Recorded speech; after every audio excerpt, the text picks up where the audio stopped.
next to towards the airport down there.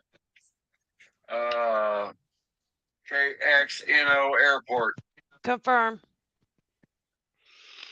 Tip 4. Skippy confirmed that, Kevin, on GR2.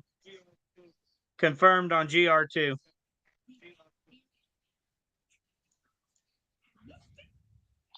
We also call those comma echoes. Comma Two echoes, is that dangerous why it looks like it? situations. Yeah, comma echo, man.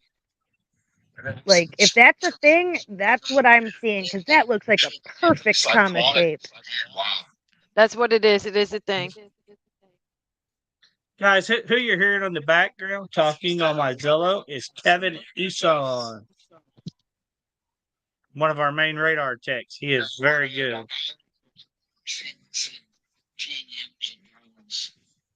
Also involved in emergency management locally in Illinois, so we appreciate him and appreciate his efforts, as well as everybody on the team here who does a fantastic job at doing what we do day in and day out. I'd like to thank you all while we have time, because we usually don't. So I thank you all for being here and being the best that you can be. You got a flash flood of considerable for Georgia. For Clayton, DeKalb, Fulton, Gwinnett County, that goes till 4:30 a.m. Oh, that's Eastern Daylight Atlanta. Time. Isn't that Atlanta? Looking like a Gwinnett, classic Atlanta? super Yeah, cell. it is. Aye, aye, aye. History. Classic of Atlanta looking like Southern. a classic supercell. What's the southern portion and then northern portion for 20? Kevin just said Atlanta looking like a classic supercell. Right. The southern part of it, it's got a little supercell there at the bottom with the probability of a tornado at 4 and the hell. It's getting a good hell core at Snow Hill. And then, of course, up there between Alexander City, Dadeville, Deedsville. And then it's trying to form another squall line behind it. Scarlett, you called it. It's just getting ready to ramp. I'm telling you, there's You said it was something going to about be a late this. night. It is going to be a late night, Hey, only because. get them on electric. Ooh, yeah. Eclectic. S9. Yeah, no. Elmore County, Alabama. Okay.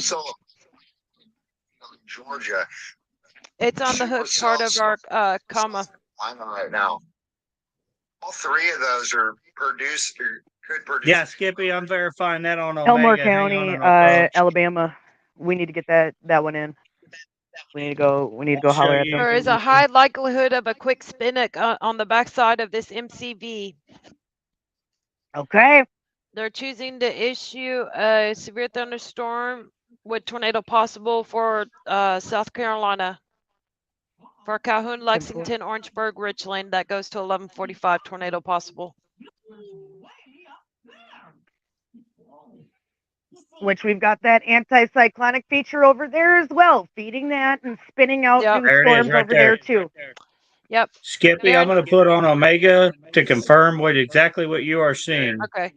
Please Aaron said confirm Elmore right County and Butler County on Alabama is where you need to watch.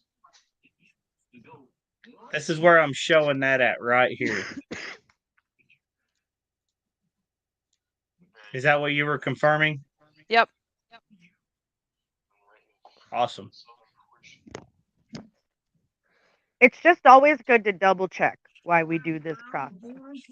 I know it might seem tedious to those, who maybe haven't seen this process before, but it's good to always check, and recheck before any decisions are made brash in the moment, too fast. It's like having, it's like having multiple car insurance quotes. You want to see who's going to give you the best deal. Right. Severe thunderstorm warning for Calhoun, Lexington, Orangeburg, Richland. I have 2 areas of rotation. One to the west and north. One to the west between Woodford and Swansea on GR Earth. Or off the boards. Right to the southwest of the Hellport. Watch Eclectic, guys. Also, watch Eclectic. LaGrange, Georgia. I've got rotation directly north LaGrange, Georgia. It's anti-collecting LaGrange itself. again? It's basically going to Yep, spin on LaGrange. itself, if I'm right, Jared. Oh, if people Kevin, don't know, watch earlier today LaGrange we too. had LaGrange. We had LaGrange, LaGrange is in Georgia, it which we again, had the too. tiger, that got out of the cage earlier at the drive-through Two. safari. It So was Where the two. tiger got loose. two Two. tigers. Two tigers. I repeat, two tigers. I am corrected by Skippy. I'm stepping outside, so keep it on radar, Omega, please. 10-4. 10-4, I will jump back to Omega. I mean, I still have it running. I'm just not gonna be able to switch it at the moment. No worries. That's Yeah, fine. no, we got it. We appreciate I'm it when you supposed let to us know have when the you're doing northern this stuff. lights. If the solar storm is large enough or strong enough tonight, I should be able to see the northern lights. So I'm going outside to check real quick. I'll check numbers for you. Hey, look, We Brenda I don't Dare's think it's live, gonna be guys. strong enough. Currently, we have KP1 conditions now, which would be way up, high north circle. If we get down to KP5 or 6, I'll let you know because that would be your domain. Okay. I also follow the Screw aurora it. and storm weather. Oh, Brett Adair through radar Omega. He Go is to behind news. that Aaron has storm in circled the Eclectic. areas to watch. If you can send that over. Oh, was that my end cutting out or is that Skippy's end? Probably ahead. mine. Newsroom. I forwarded over. Aaron circled the areas for Alabama watch. Okay, 10-4. let me. Thank you, Aaron. We appreciate you. That's it. Thank you.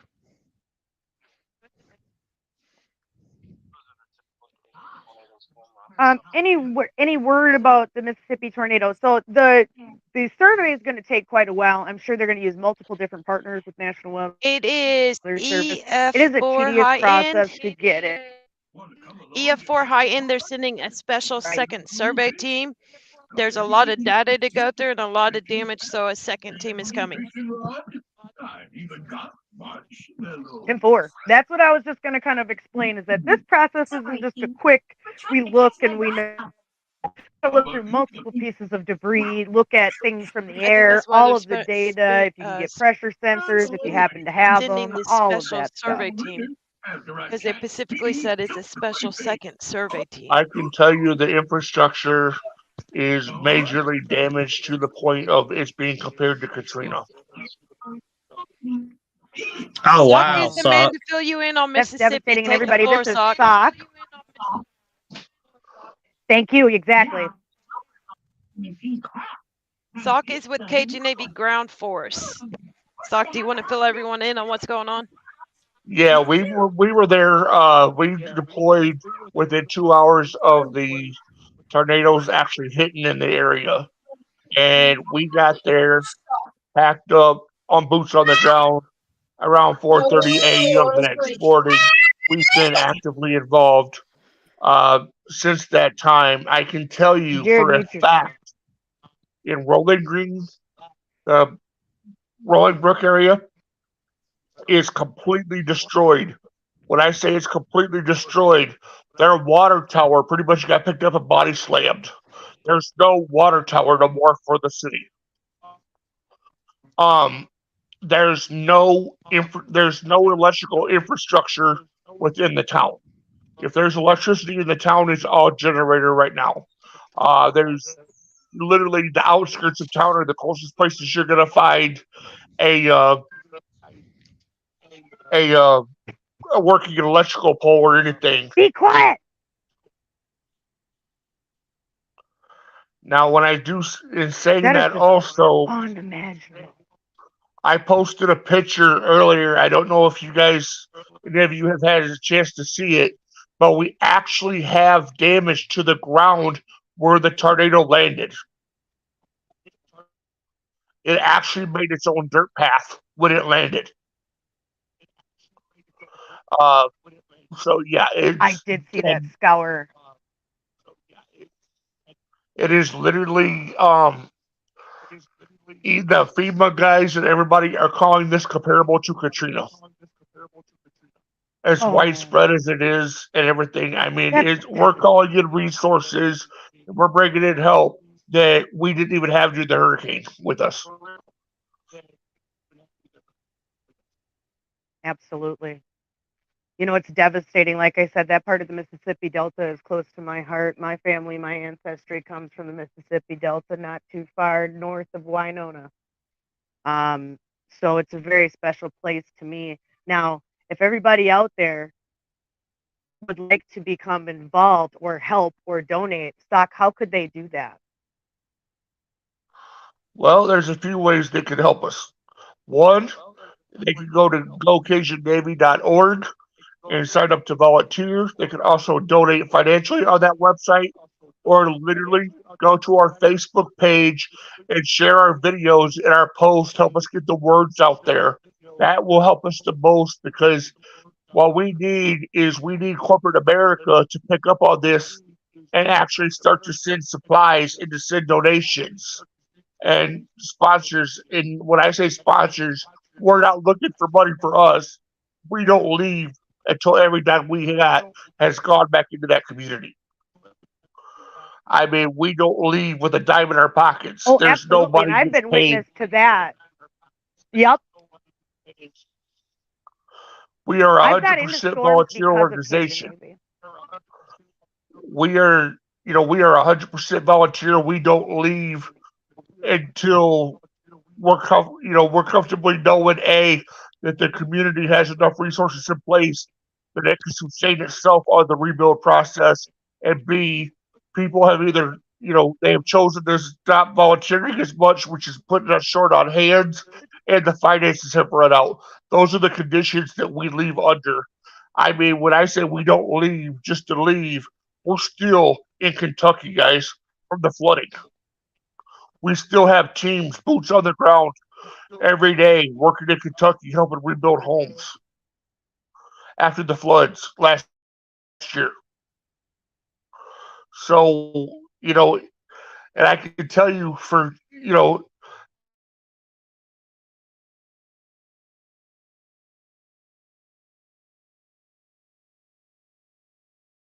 $3 bill that you donate, because of the discounts and the stuff that we're able to get, it turns into a $12 value for every $1.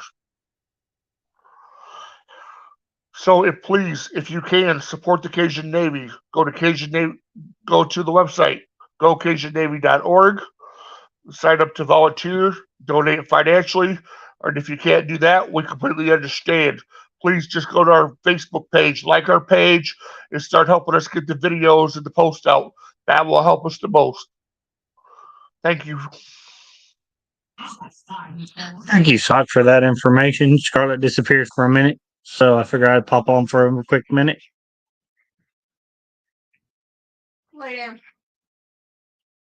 Looks like we're still watching that storm right there at Eclectic, I'm believing.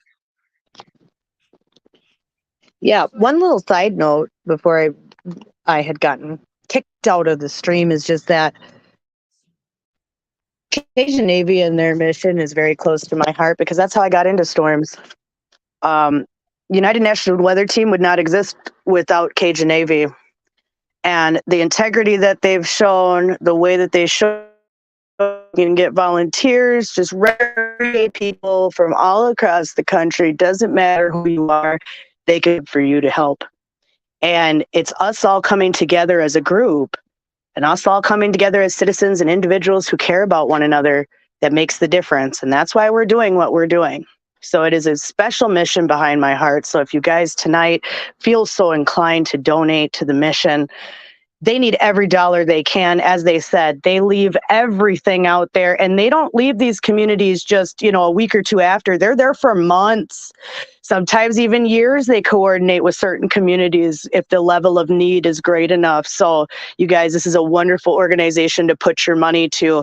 You 100% can know when you give your hard-earned dollars, they are going to go help your fellow people who are in desperate need. So I appreciate everybody who's watching the stream tonight. And again, if you'd like to donate, you can go to gocajunNavy.org. I put the Scarlett, link. in the Yeah. comments. And Oh, the we'll put it on the more screen there. funds, the more funds we get, everyone, the longer we stay. Yep. The longer we stay, the more help we get. The more funds we get to help, the more we go out and deploy. Tornado warning. Stand by. 10-4.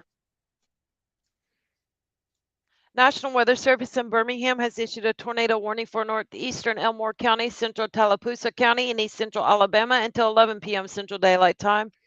Located over southern Lake Martin or 10 miles southwest of Dadeville, moving east at 70 miles per hour. Hazard tornado source radar indicated rotation. Please take cover now. But anyways, the more funds we raise, the longer we stay. The longer we stay, the more help we're able to do. And all the money that gets put into that website today, I promise you, it's going back into Mississippi, back to the community tonight and tomorrow, that quick. That's how fast we work. More money we have, faster we deploy out, the longer we stay. I want to hear it. Skippy, Yeah, your so even if call. you can't donate yourself, please share the link so that other people that you know may donate. Share the Cajun Navy story. As Sock said, share the pictures, the posts, all the things. There's something for you to do, and we can't do this without you. So we appreciate everybody out there watching, and our love goes out to Mississippi. I have decided to call UNWT's connection to this mission Operation Delta Love. Delta Love. Thank you, Casimiro.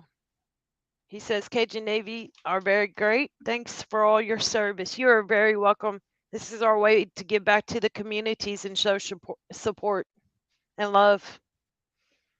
Ooh, is that what I think Yes, it is? and Casimiro is definitely one of those people who share Cajun Navy stuff when he sees that, and is really good activist out there. He's out in Nevada, but he's very good about getting the word out and trying to keep people safe even in his own area. So we appreciate him. He climbed all the way up Sunflower Mountain for Dutch Sense. And so, to make sure to check out some earthquake and fire activity up there. So we appreciate you, Casimiro. En-routes increasing.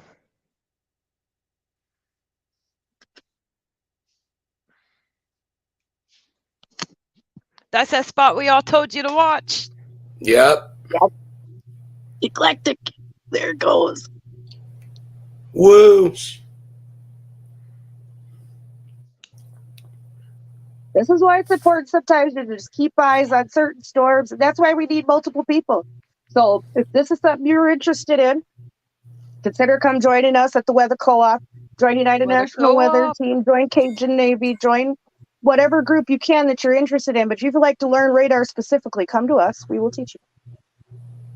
We will teach you. We will teach you our ways. Sorry about having to mute, but Skippy, you called that tornado warning. We did. You got a little one, Jared. We're not, we're all volunteers.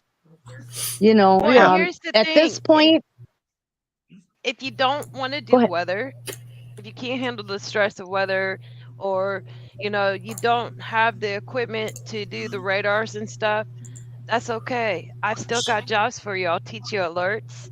I'll teach you how to find resources. Me and Saul we can use you on the disaster side. Please come talk to us. Yep. If you're Absolutely. wanting to help, This looks there better is a on job Velocity for Tilt you. 2. Everyone is saying check Montgomery. That was earlier.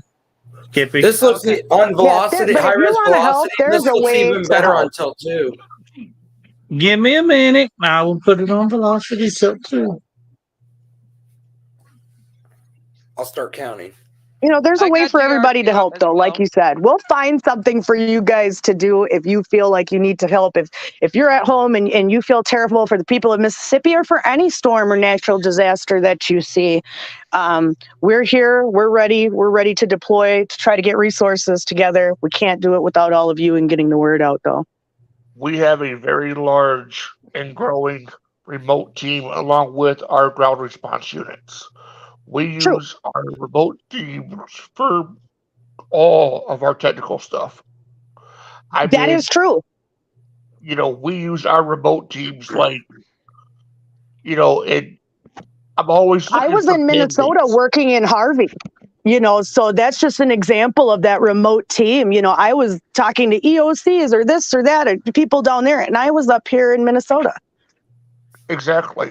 I mean, we're always in connection. I mean, you'd be surprised some of the connections that I make, some of the people I talk to in a day from all over the I'm country. sure globetrotting digital style. It's what it feels like. It's And what if it you feels like sometimes. if Exactly. you have a disability or a learning disability or issues with reading or you can't read, I still have a job for you. When Yes, people we tell do. you no, I say, watch me, let me find that workaround. If you know how to make a phone call, if you know how to send an email, if you know how to send a text, if you know how to scroll Twitter, Facebook, I don't know how to Instagram, scroll. TikTok, Discord, all the platforms, I have a job for you. Come talk to us. Yes, absolutely. We have quite a few members on our teams who have disabilities, including the not being able to read disability. I'm not going to say names or anything like that because, our discretion is important. But I HIPAA, we know they hold would want HIPAA. us to use them as an example because there's jobs for them and they do excellent work. Absolutely. Scarlett, don't forget, we also have our mentorship program too. Yep. But all That teams. is true. Mhm. And our minor And I know mentorship Skippy with program.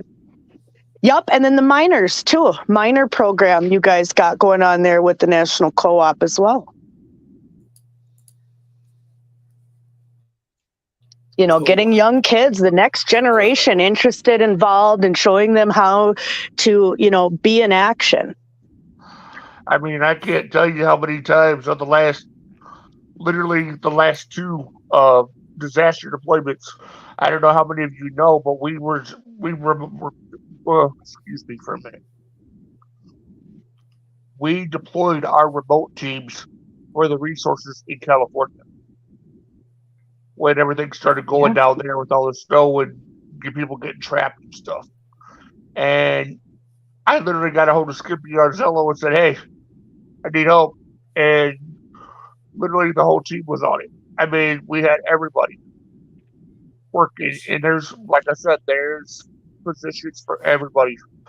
Whether it be There was with Kansas amazing Navy, things whether it be with the happening. There Weather was Co-op, drops of whether it be hay with the happening with UNWT. birds and all types of stuff. It was amazing work you guys did in California. Oh Switch yeah, that to BV real quick. Zoom in. Yeah, Jared, switch to Skippy. Boom. Oh, switching to me? Oh, is that what you were saying? Or did you say If something? you want to. Was that what you said? I mean, we can. You want to I can check switch to Skippy. BV and Enrot, and then flip to CC, please. I'm switched to you. Go right ahead. Oh. Look. On the 49. Oh yeah. Ooh.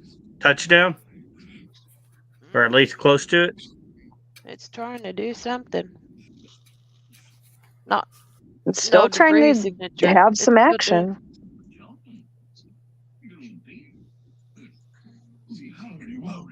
It's up to 39%. Oh, look, it's hooking. Oh yeah. No, Skippy. What? I'm joking with you. You were talking about it hooking. Oh. Inside story. That was the badumpt. We like to have fun on here. That's absolutely true. Scarlett, also don't forget we're also building our rescue team and our mobile team, and we're also teaching people how to chase. We have been working with chase. Absolutely. One of our goals with United National Weather Team is to basically also have teams, if they're out chasing, to also have our rescue team behind to deploy just in case for, instances like this, to be able to hold it down for a little bit with a little bit more logistics than maybe the basic chaser might have. Should we be expecting a tornado warning? Okay, they may be walking it. Right now. Ooh.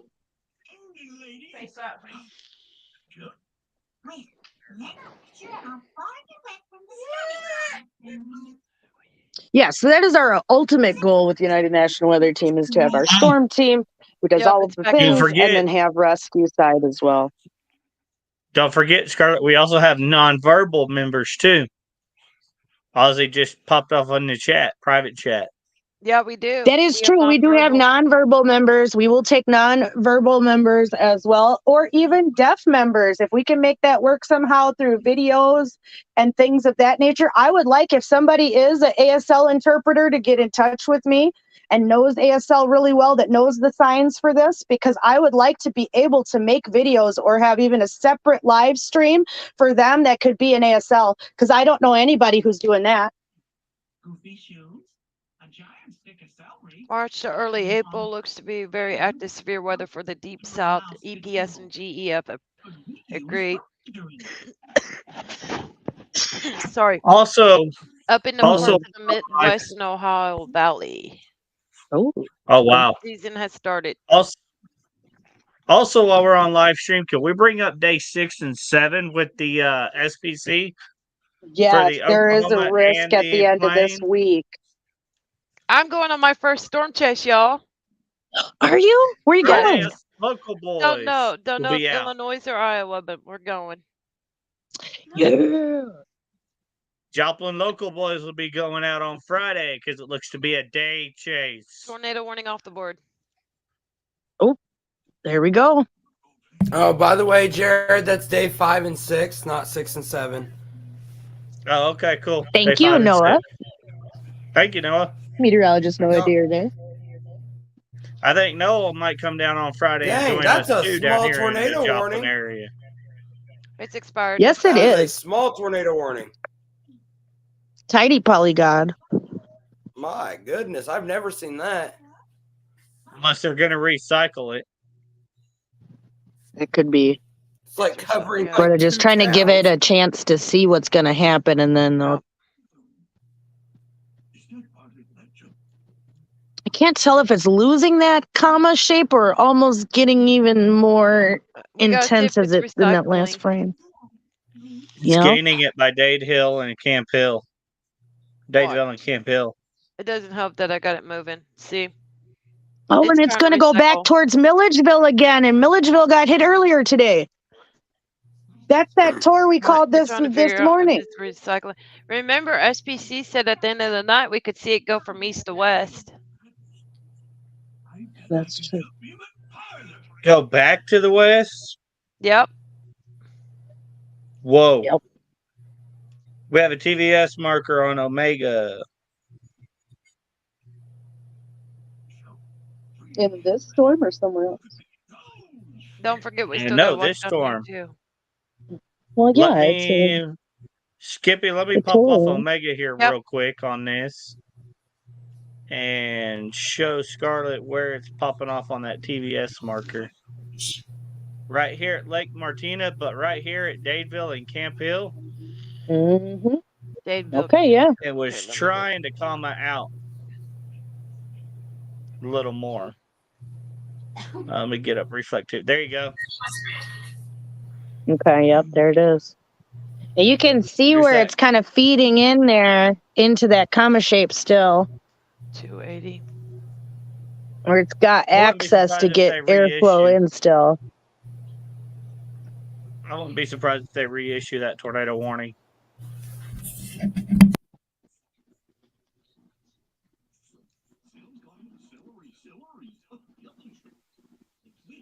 Scarlett, I got to be jumping off here a little bit later. When I pop off this thing, it'll still keep you guys going, right? Yeah, no, we'll be Oh, fine. whoever started streaming it. I started streaming.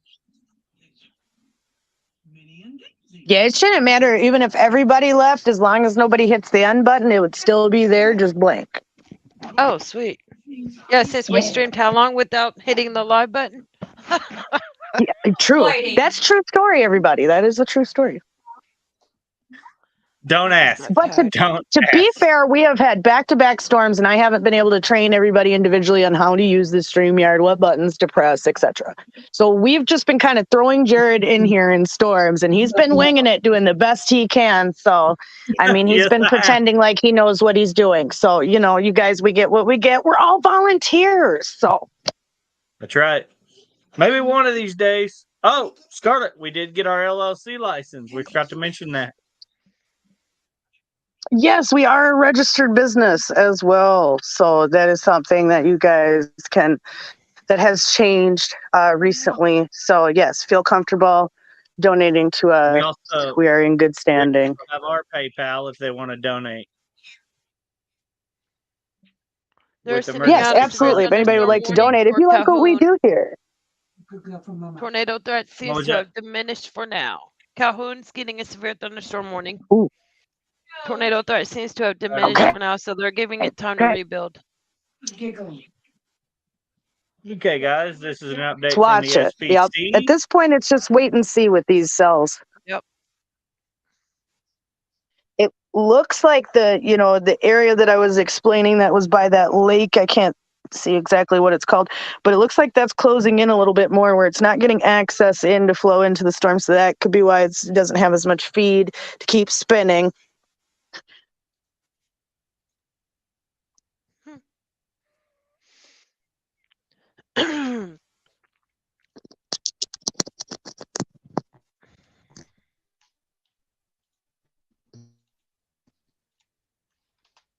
Hey, Aaron, have you seen the first EM gun? Have you ever heard of that for weather?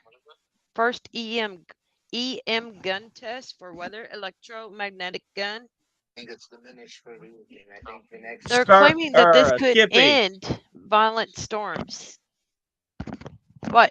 are they predicting another kickoff time, or is it diminishing for the night? Is what the team is asking. Diminishing for the night. Diminishing for the night. Yeah, they said prime time was until 11. What is the term they used, Skippy?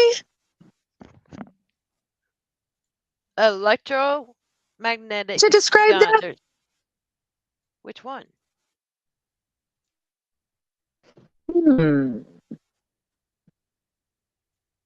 That's interesting. Yeah, they're saying that it could help potentially end violent storms. I'm still checking it out. Well, they definitely to get people prepared than have them underprepared. Under Okay, I'm watching preparation this to causes see. loss of life and property. After 20 minutes. E3 is actually still viewing the live feed. I'm in here also. Huh, it may actually work. I'm having Aaron look at it to see. Scarlett, Are you guys able to hear me? everybody's Oh, yeah, going to you start can. going Yep. 10-6 and 10-7 on the team due to the severe weather threat diminishing for the night. I would They're have gonna them start hold for going 10-7. 30 to make sure. Tell them they can go to 10-7 at 11. E3 is still 10-7 here and on the 11. live feed, by the way. Hey, Richie. I've been monitoring. Yeah, I was trying to say a minute ago, but my mic was muted. Yeah, I've pretty much got StreamYard figured out too. That's why I was helping out run the stream the other day. Low broad rotation, southeast Montgomery. Ugh. Montgomery County, Alabama rotation. Yep, southeast. To throw in a little side note, my comms are off because my phone did die. 35%. That's on the tail end of And that. I'm Like waiting we to all see been what talking. Kevin says. I'm waiting to see what Kevin says. Well, you got to remind them too. There's watches still out till 1 a.m. Yep. And then there's a severe thunderstorm watch too. Yeah, that's 11. Okay, so that's good. Well, Wait. if the threats die down, Got I'm gonna pop 1, off out of here so I can get some sleep for 11, work. and 1. Okay. Well, who did I got here? Is Richie here now? I am. You got Richie, you got Noah, Skippy, and Sock. 10-4. We have got the elite crew here. Not saying that everybody in radar room's not elite. We love you, radar room. This part of the elite pretty crew's got to shortly. go to bed and get ready for work. I was gonna All say right, my well- day starts about 7, 8 o'clock. Yeah, I figured we'd we'll just watch it here, maybe even for the next 15, 20 minutes, just kind of assess the threat. If we start seeing it trail off, then we will just, we're always monitoring in the background. You guys can always go to Zello.com/United National Weather Team. Skippy could probably put the link to her channel for the National Emergency Alerts in the comments as well. And then we will post that from United National Weather Team Facebook page. So be looking for that so that you can get the direct link to get over there. Cajun Navy Disaster Response channel on Zello also. Okay. Let me grab that too. Yes, absolutely.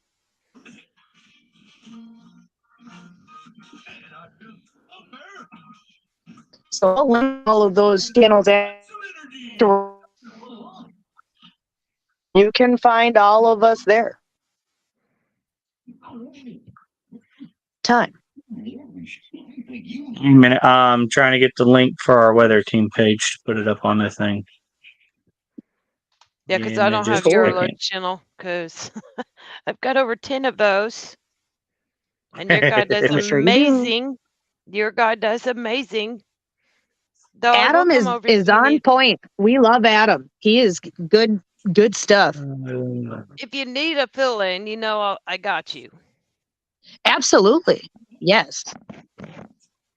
I'm gonna have to figure out how to get. We lean why on they're each other watching. in this Look at world. that. That It's is for trying. sure. It is trying. That's the end of that comma that we were Yes. looking at. So now it's trying, and it's at 52%. 10-4. It's that one we were watching out Montgomery, Southland, that South Montgomery storm. Yep. Skippy just Okay. said the Yep. tornado Yeah, the South of probability is Wetumpka. 52%. Yeah, that cell down there. Okay. It must have caught up to the main conglomeration and then started to act out. I guess I'm gonna have to do it this way. Go up here on Facebook. And do it this way.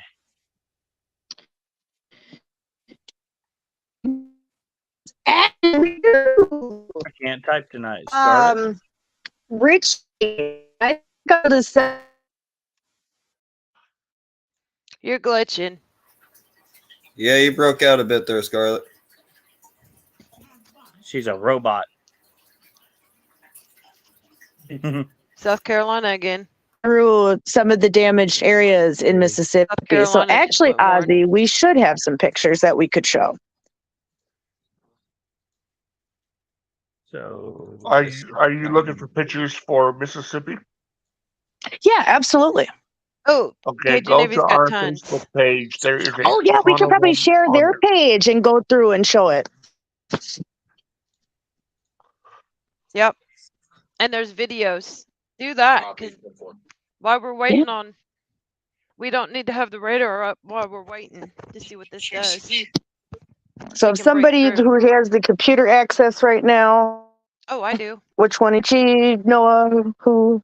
Not in the severe thunderstorm. Go south. I'm trying to get the Facebook link to our page. I got. Oh, you are. I'll go Okay. get it, Jared. Don't worry about it. I got it Oops, now. I gotta I clear found all it. these messages. Had to go on the web to get it. Okay. I'm ready.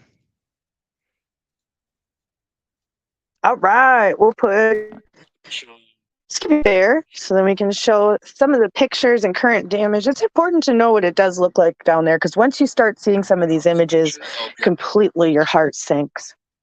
And you guys, We're we're just volunteers that are going to do this willingly, knowing this is what we're gonna see. Yes. Yes. So be prepared that it creates a lot of emotions. It is a stressful, high intensity job when you are boots on ground and ground force. Let me know when you want me to flip to the next one. You might want to put it full screen, dear. Whenever you're ready. Yeah, Flip full absolutely. screen. Hold on. Let me see how. Yep. Give me 1 second here. I think this would be Okay, full let me screen. go There we back. go. Because that way we want to get the full effect here. Absolutely. Jack sees it too. Yeah, it's starting to tighten up a little bit. We'll see. There goes our weather team. I'm gonna count to 10 in my head between each picture.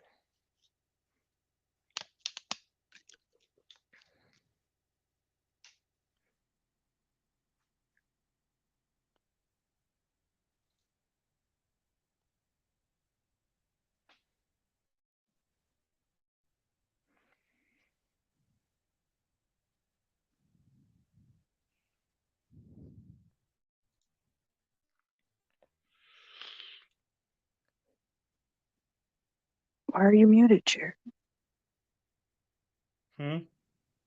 He's paying this tribute to Mississippi so the team don't bleed through.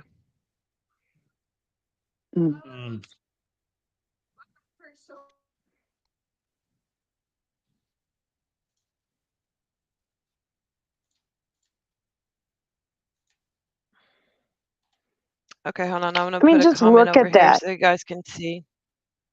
Not a leaf left on a tree. Barely any bark, but not a leaf left. Okay. Like, if you look in the comment, and I'll have to share in a moment again the screen. The tornado in Mississippi actually scored the ground, which means it left nothing but dirt in its wake. You can see where the tornado went. Oh, wow. Skippy, do they have a confirmed death toll yet? 24 so far. Wow. Sometimes Grandma's the only one that can get her to sleep.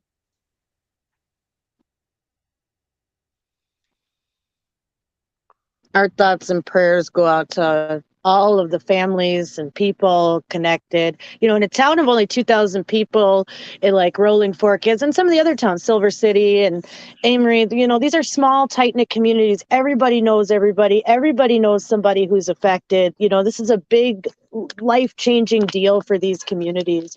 You know, they're definitely going to be changed from this moment forward. Say that again, Suck. There was damage total found. Wow. I seen a post about a check that was found in a yard 133 miles away from Anguilla. Yep, a cat written out for cash. The significant damage, that you're seeing, that kind of damage was 97 miles from where it hit the ground to up to Amory.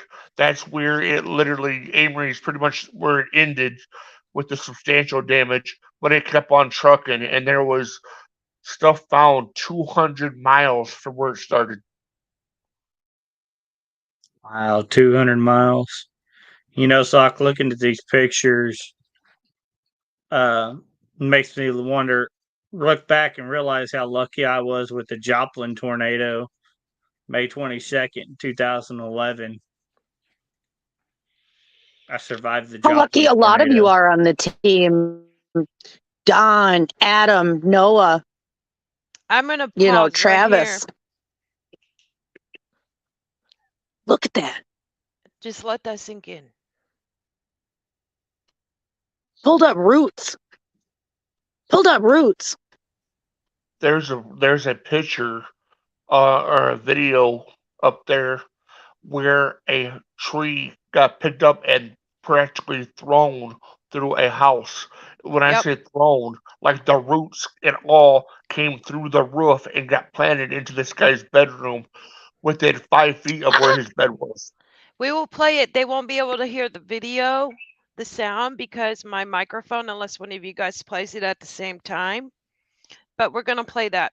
We were in that house. It should allow your screen audio to go. No, I don't have a. I have a headset on. I don't have a microphone built in. Oh, 10-4. Look at that. Look at that. Let it sink in. That house is gone. And their stuff is up in a tree. Same as Joplin. I still wake up with nightmares from Joplin. There's the water. It was a hard night for all of you guys. You know, the other night, it was a hard night for all of you guys, because you guys know what it actually means. You know what it's like to rebuild your town. You know what it's like to get out and help. You know what it's like when you guys are all you have. Everybody has to just stand up and rise together and have it be your moment. But for this little tiny town, is so much for them. At least all of Joplin wasn't taken out. You know, Guys, honestly, as soon truly. as this tornado lifted, I kid you not, the people that make the decisions were on the phone to us saying, guys, come. And that's how quickly we got deployed. And we brought all this water and other things that you guys aren't even seeing yet. Immediately. Yeah. Yeah. Scarlett, I also They lived said through they the had. Pierce They did City say on tornado. Fox Weather. They did say on Fox Weather today that they had an influx of supplies that they didn't even know what to do with. So they did kind of hint at the fact that there is already a lot. You know, they got to figure out logistics, but people did jump into action right away, including a lot of the chasers, which we appreciate everybody who went out and tried to help. You know, there were even people who went out and tried to honk their horn in town and yell to people, hey, a storm's coming. Hey, a storm's coming. You know, and I appreciate those people too, because even at the last minute, they maybe saved a few lives because of that. We got a 53-foot semi full of supplies in today, and I'll probably be getting another one in there, I'd say Tuesday or Wednesday. And then I'm going to talk to a few businesses that I have some leads on that are grocery companies that might be willing to help. So I'll get back to you on that when I find out anything, but I am reaching out to see what we could do. See if they want some publicity, want to work something out. It may sound ridiculous, but the big long-term need is going to be, major need is going to be water. Yep, 10-4. Yeah, because if they have no water infrastructure, every water is going to have to be trucked in. Yep. Yes. Right. I mean, fuel cost, and not even the cost, but I mean the fact that where we're at, you guys, we can't even we have to drive 30 miles from our safe camp to pick up any fuel to get to a working gas station. Wow. Oh, wow. That means everybody else doesn't have gas. Yep. Even if they have a car. Also reminds me. And most of the gas stations take cash only. That's why I'm laughing at these guys that are saying, bring generators, bring generators. I'm saying, okay, if they bring the generators, how are you going to fuel them? Yeah, who's going to come bring in, some mobile tankers of fuel and have somewhere to store it, or mobile fuel storage tanks, or what? Who's bringing that in? Because we need them. I mean, and then who's going to not steal from it and have it be an issue? But yeah, if you're going in there too, if you find a way to help and you connect, definitely always have, your own fuel. It's a must. And please do not self-deploy without getting a hold of one of us. Correct. We will get you to the right people. We have the towns shut down. When I say they're shut down, you're gonna encounter the National Guard when you try to go in. Right. And it's for safety purposes at this point. I mean, it is so beyond the pale. If you don't have the proper information to get you through the gate, you're going to be turned around. I mean, we've already had situations where people tried to self-deploy, and I'm going in to drop off supplies and this and that, and they couldn't even give a valid name of an organization that was on the ground, and they got turned around. But it is what it is. We also had Springfield, Missouri, send 130 people from our Missouri Red Cross here that I believe they have deployed down there. They flew out last night, I believe. Red Cross is big down there right now. and we're thankful for the Red Cross because they're doing a lot of sheltering. They've got 3 Oh, active wonderful. shelters set up. I Yeah, worked because with the the Red biggest thing Cross. is they didn't know where to put people. Everything was gone. There wasn't a reliable building to put people in. Do you know what stood? You know what stood out of the whole Rolling Fork? You know what's the main thing that stood that was able to be used? What? The armory. Wow. That's where EMA and everybody has set up, is in the armory, because that's their, like, really the most solid building they had there. Yeah, they use a Wow. lot of simple brick facade down there in the houses. A lot of people live in mobile homes, campers, even. And it's very poverty based in these areas for sure. There I is would no say this wealth would in be these cities. the third worst in history. Okay, we're gonna do the video. Okay. Then we'll come back. Well, here we'll go ahead and go to these pictures real quick. We'll just go down. This reminds me so much of the second tornado I survived, Scarlett, that I haven't told you, and it was the 2004 tornado that took out Pierce City, Missouri. It was an EF4 that hit the whole town. Maybe I about was there 300 for that people. deployment. Oh, look. Yeah. How many times have we met people lately, Jared, that you have actually probably, who are around in the same vicinity? It's amazing how so many of us work in the same is. circles. I was there for Joplin. I was there for the other one in Missouri. I was there for Katrina. I was there at 9/11. Wow. We thank you, Sock, for all of your service and Hey, dedication and hard work. there's their gas station. Yeah, look at that. I mean, look at that. If That's it why was I said, pulling up wait a minute, we'll roots, do them. I mean, yeah, if it was pulling up roots, I mean, your tanks are probably destroyed. I mean, honestly, truly.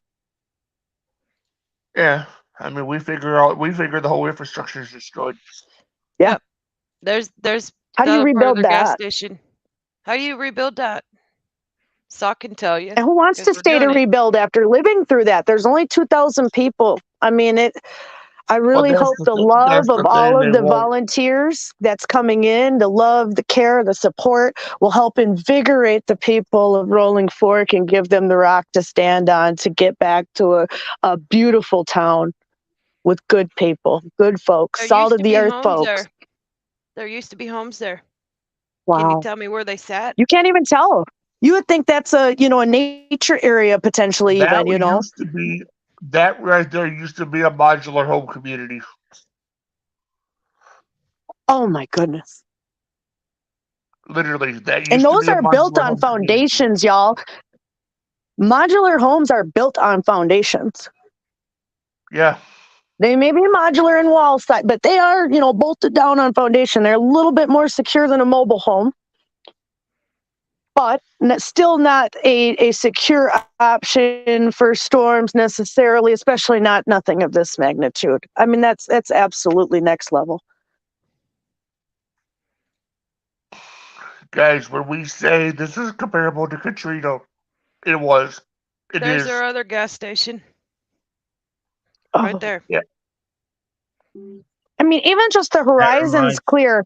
And I know this kind of area of Mississippi got trees everywhere, creeks and all that. I mean, it's usually more forested around. Folks would have trees that are big and lush and, it's getting ready to be planting season. This is devastating for the farmers in Mississippi. Oh yeah. I don't know what this is. Yeah, who knows? I mean, it's terrible.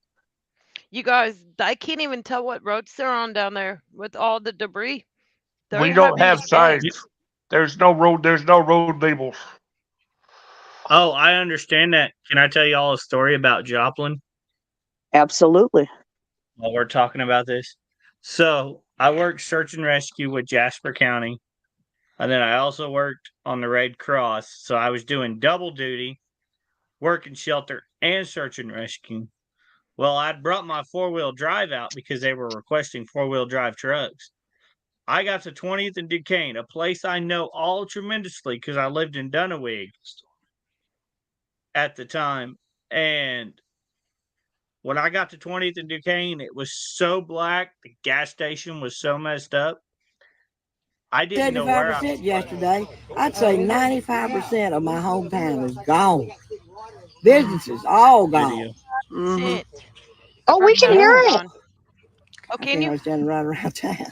Well, yeah, what do you do? Yeah, I we mean, can hear it. I mean, like, I'm where do you even... Francis Womack. I delivered the mail in this town for 25 years. I'm retired. This is unreal.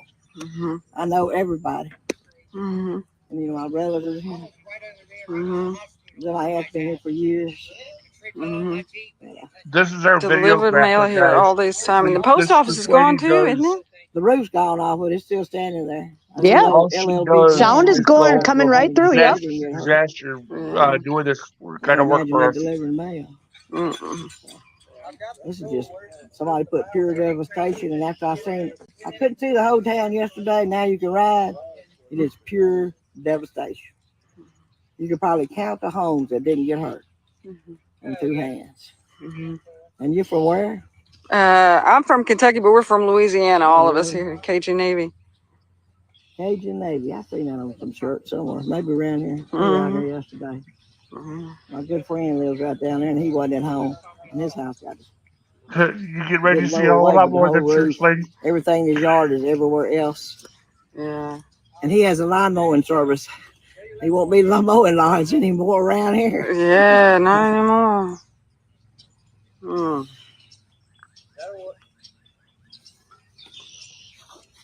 That sounds like Miss Karen. No, that's not Karen that's doing the videograph work. That lady is she's from Kentucky. She does all the videograph work.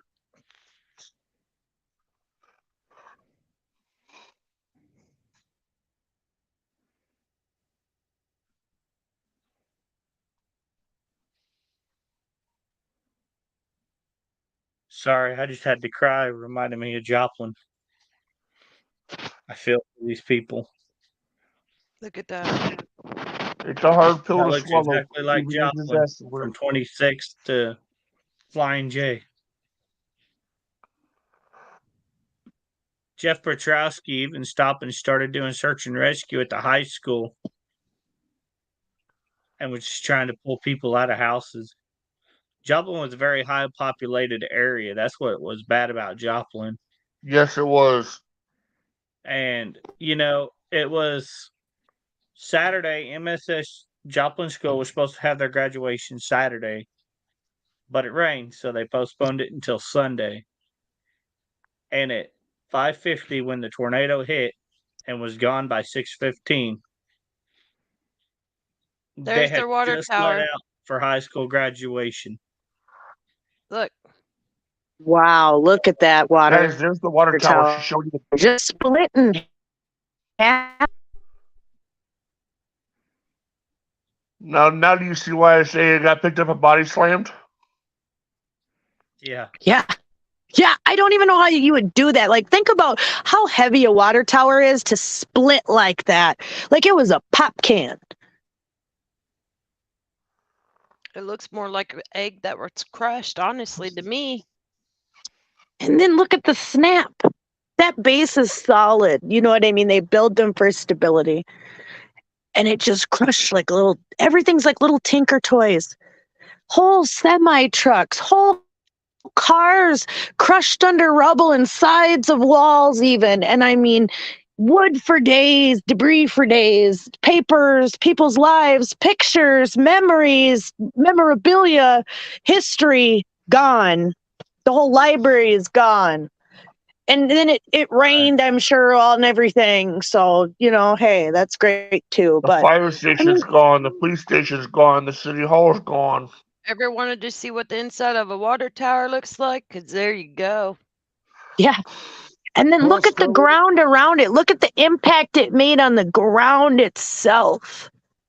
Right, with just the water. Scarlett, here's a fact that Kevin told me earlier. When the tornado hit this town, the sirens never went off. No, because they immediately lost power. They immediately lost power. So it all just There went was out at no- once. I mean, it was that there was powerful. no It just chance. popped everything at once. There was Yep. no chance for the sirens to go off because it's literally by the time the National Weather Service put out the warning, the tornado was already on the ground and it had already knocked out the power. All you had were the storm chasers that ran up and down the road, screaming and yelling and honking. Do you know what? And I am so proud of them because they were so brave in that moment. It's the right thing to do. They definitely, you know, some people under pressure sometimes, you know, make different decisions, but that was absolutely the right thing to do. Hang your head out, act like a crazy person. It didn't matter. Make as much attention as you can. I was looking at Brings back Adam so many Lucy. That's why I want to memories. carry a bullhorn with me.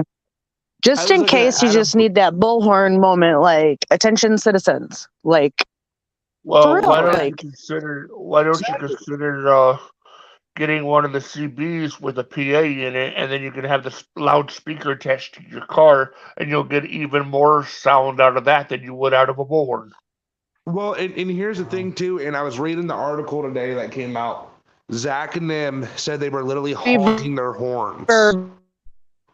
Yeah, you said that, Dwayne, that people could absolutely be able to then deploy real-time alerts in that type of life or death situation. You know, obviously, I don't want to see anybody using it just for, you know, playing around. That's not cute. But for that situation, have that, we'll never know. We'll never know. But it just, we could have tried. That's all.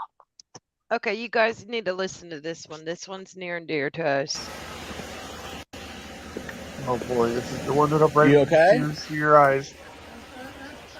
Get the tissues. Sir, it's bad, isn't it? This is the first Do you live health here we alone? encountered, you guys. I'm with a nonprofit. Yes, sir. I'm with Cajun Navy, sir. I'm with a relief nonprofit. I'm with a Cajun Navy. That we're a nonprofit that helps. We're with a nonprofit that helps folks. Are you here alone? You live here alone? Do you live here alone? Oh no. No. My wife's in there in bed. Your wife's in there in bed? Yeah, we're Yeah. all right. Yeah, good. Good. I got back. You got some trees, you got some damage here, don't you? Blowed out. Yeah. And I got, and then my son's bedroom. Yeah. There was a lamb come right down over his bed, but Okay.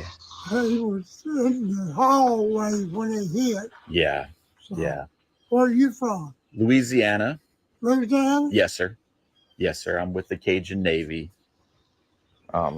That's me. That's us. Cajun Navy. Yes, sir. Yes, sir. I've heard a lot about y'all. Have you? Is it all good?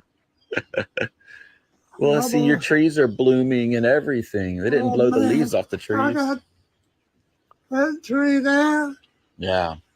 This one here. Yeah. It didn't get all Beautiful of it. magnolia. Let's look around a little bit. Come right around here.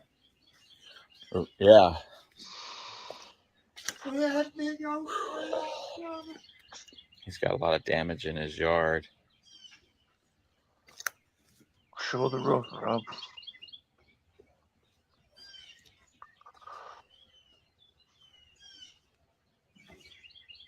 Yeah. Be careful there. Don't fall on that stuff. Yeah. Yeah. And I'm 85 years old and I just ain't able to do nothing. Well, it's frustrating, isn't it? What's your name? Gilbert Tucker. Gilbert Tucker. Tucker. Tucker. Tucker. Tucker. Gilbert Tucker. Okay. Right. Yes, sir. All right, Mr. Gilbert. Well, the sun's just coming up and we're beginning to see the tornado came from over there, over that direction, and went that direction and went all the way across town. At least 14 people died so far. At least 14 people died so far. Christ alive. Yeah. That was at preliminary at 5 o'clock in the morning. The morning after. Left about midnight. and just drove into town just now. So. Well, then, fella lives in that second house right there. Yes, sir. Me and him are real good friends. Yeah. And he comes down about twice a week to check on me and my wife. Okay. And we were sitting in there talking about tornadoes going around us, you know. He said, we're going to get one. Before it's over, we're going to get one. And sure enough, we got it. What was it like inside? Was it loud? It was loud because it come across and it knocked a big window out in the back of the house. And I told me and my wife and son, I said, let's get in the hallway. So we did. And yeah. Whenever it hit, well, I mean, just come in here just a minute. Sure. I'm slow now. Be very careful there. No rush.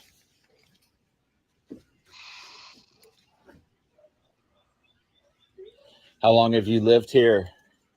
I moved here in 2005. Okay. I rent this house. You rent it. Okay. It's a rental house. Okay. The fella that I rent from, he's a lawyer. Okay. And I've been knowing him since he was that tall. Okay. So he's going to take care of this house for you then. Come on in the house. Okay. John, me and him stayed up about 2:30 this morning. Okay. I went in and lay down and got me a little nap.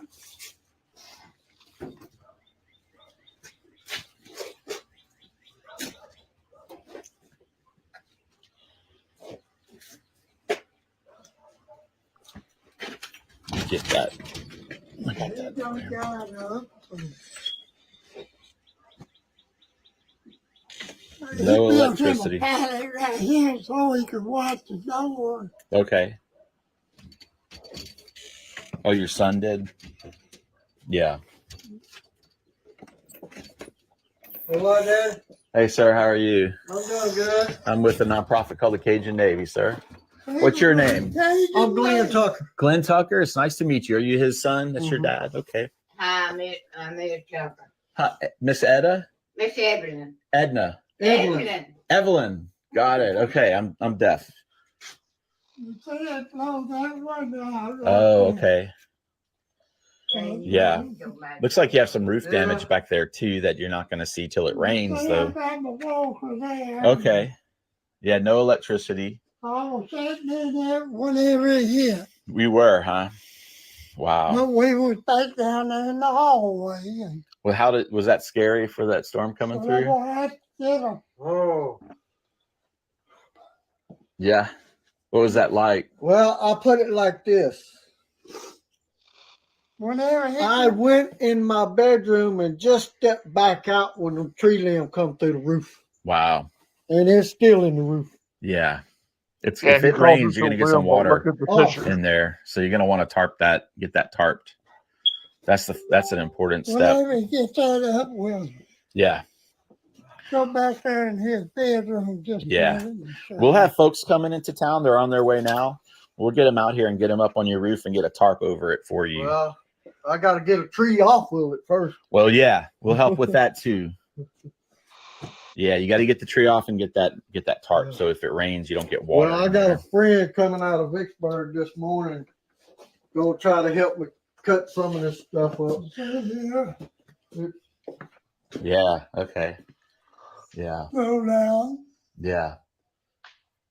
You're you guys rent the house? Yeah. Okay. I'm all right. You all right, Robert? Sorry, this man. Hi, Evelyn. Oh, man, There's the light right That's there. all the lights you got. That's all. Yeah. And we had it right here and a couple of flashlights, and I was sitting right here. He was right there When it came through. when he hit. Wow. Well, We 14 just left the front room. people died so far. That was I heard that an hour ago. How So many? 14. Yeah, there's houses just a couple blocks over are leveled. They're gone. It went all the way across town. It went 200 miles. It hit Amory, Silver City, Yeah. and 3 more towns. Yeah, Good. it went 200 miles. Go ahead and get that. I heard it got steel bow watching too. Oh, really? Yeah, there's a bunch of emergency personnel out on the highway out there. Is that 61? Is that That's what right. 61? Yeah, 61. They're at the John Deere is where they're stationed. Yeah. Yeah. Well, they was using the National Guard Armory right across from it. Okay. There's a triage and everything. Yeah, medical unit there. Yeah, I saw that. Here's for the other one. Right to follow them.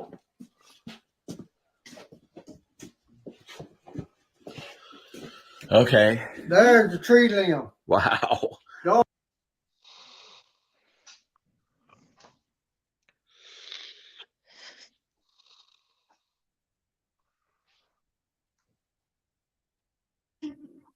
Holy cow. Was anybody in that bed? No. That would have been scary. Man.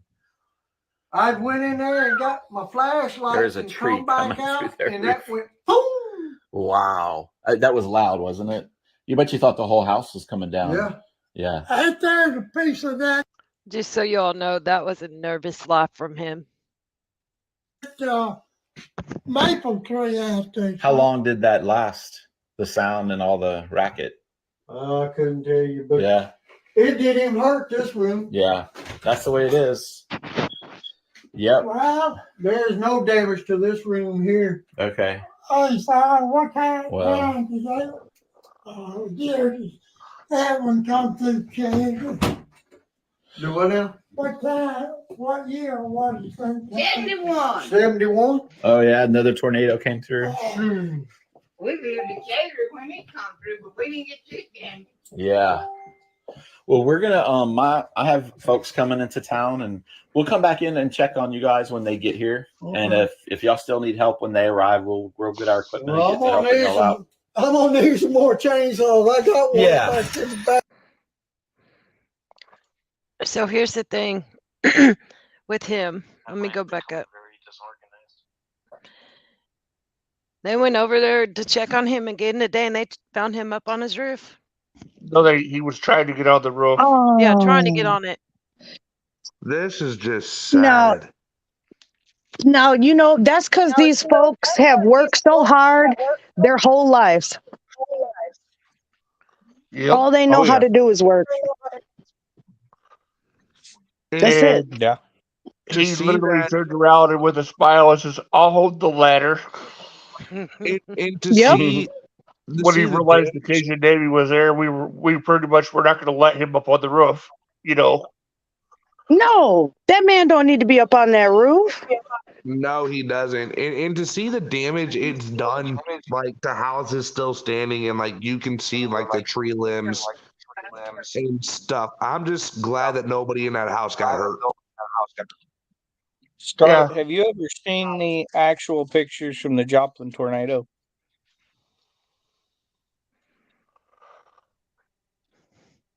I mean, for somebody who's lived in it and seen it, you know, it's very similar. It's very eerily similar in the way that instantly everybody's life was changed. Yeah, that was like the 2013 November storm in Washington, Illinois. Yeah. The wind was blowing. This reminds me of Joplin so bad. This one is Linda. She's a retired teacher. And you were making a salad in the kitchen when this happened. I was making me a salad, and I had the TV on, and the newsman was telling about the weather. So he said, if you live in Rollingport, you need to take cover right now. And as soon as he said that, everything went dark. The lights went off and everything. And I made it to my closet, and I sat on the floor in the closet, and I just started praying because I could hear all the limbs and stuff hitting the top of the house. The wind was blowing. It was just like a howling. So I just started praying till it was over. About it didn't last long, maybe about 5 minutes, but I was praying the whole time.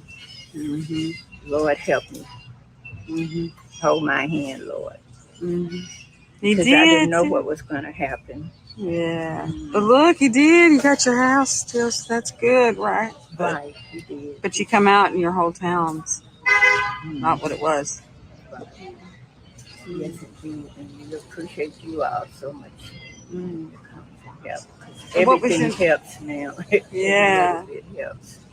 I forgot your name already. What's your name, ma'am? Linda Watts. Linda Watts. Thank you, Linda. My goodness. Yeah, she was That one of the reminds me so very much. few. About one of the only ones down there. Yeah, that's the truth. It's about one of the only ones. These poor folks, like I said, I know what type of people these are. Very humble folks, live very simple lives. Don't need much to get by. And now they ain't got nothing to get by. And like I said, for me, I hate to get emotional, but like I said, these are my people. And it's very sad to see. Well, Scarlett, it's just like the Joplin tornado. It is 100% like it. Everybody in the Walmart at 15th Street Walmart, a lot of them was saved because a buddy of mine named Charlie Godsmith, who I grew up with and I graduated high school with, None of y'all were hurt. he I got hit in the head. I probably need to go get checked out. I haven't yet, but he got everybody to the back of the building, Gosh. somebody called. They go type the finger. but Oh, okay. he lost his life by jumping on top of 3 kids and saving them from a steel beam falling on top of them. Here's a hug. I may not have much, but I can give out a hug. So Absolutely. You said I wish I could meet the kids. I really do. It's just like to see what can happen in an instant, just when you have no alerts, you have no warning until you see it on the TV, and it's just like bam. Joplin didn't have no warning. Massive destruction in this town. Yeah, the sirens didn't go off until the last minute. So that's the video where we started setting up the safe camp. That was literally the first load of supplies that they're delivering right there. It didn't hit my side of town. And Safe Camp is an amazing place that gets set up, in these areas that are affected. I seen especially after Ian. A few of my friends, even, I got them connected with people. Caitlin knew. I got her connected with Cajun Navy Ground Force because she wanted to know what to do. And she headed her area in Florida that was a little bit north of the target areas. But, they held it down. I mean, that's what happens. They come in, they stay, and they camp out, you guys. If you have never seen what Safe Camp is all about, it's an amazing place with amazing people, and they make miracles happen daily. Sorry, Charlotte, go ahead. Sorry, I didn't mean to cut you off. Go ahead, Charlotte. Oh yeah, no, I was done. To give you an idea, when the impact that Safe Camp has during the hurricane, we were seeing 800 to 1,200 families come through our car line a day. We were going through 2 53-foot semis a day, every day and a half of supplies. And literally when we got there, our people were sleeping in their cars because there was nowhere to sleep. There was no hotels open. There was no nothing open. Yeah, this is a real rural. If there's a hotel, there might be 1 or 2. Like it's not a large infrastructure system even around them. Yeah, you have to go a ways. You have to go like to Vicksburg to find the nearest hotel in that area. Yep. Just think about All right, that. Your guys. grocery We are store, in everywhere Rolling that you Fork, get supplies is Mississippi. gone. Massive destruction in this town, really all around us. Just massive destruction. But here we go, community coming together again, making it happen. We are at 323 Maple.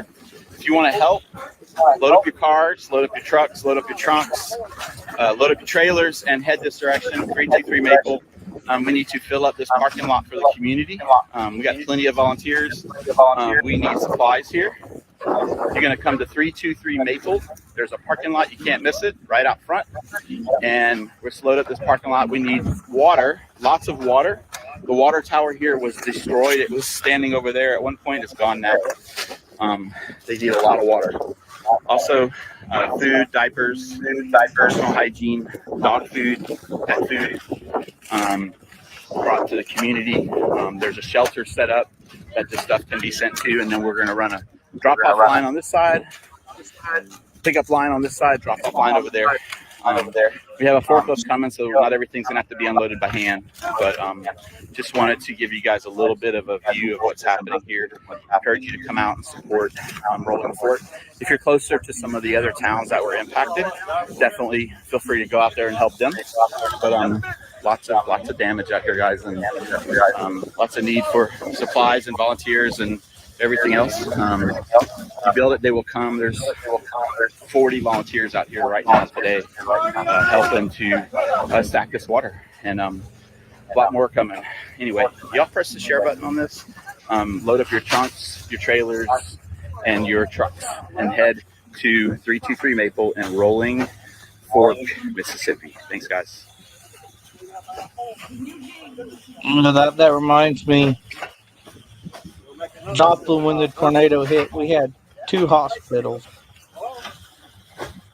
One hospital got taken out and there was only one left standing. They were triaging people, the paramedics, in a Home Depot parking lot and a Lowe's parking lot. That was it. Yeah, Jared. Jared, I I've seen. You use what you got. Jared, me and Scarlett seen that when hurricanes and stuff would come by and medical camps needed set up. They would set up anywhere they could.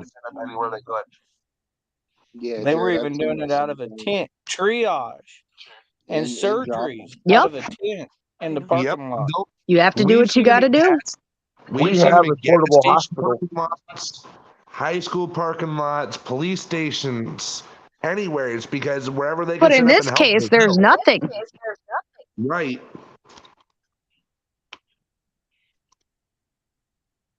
I mean, That's we're the true literally bringing in devastation of solar. events like this.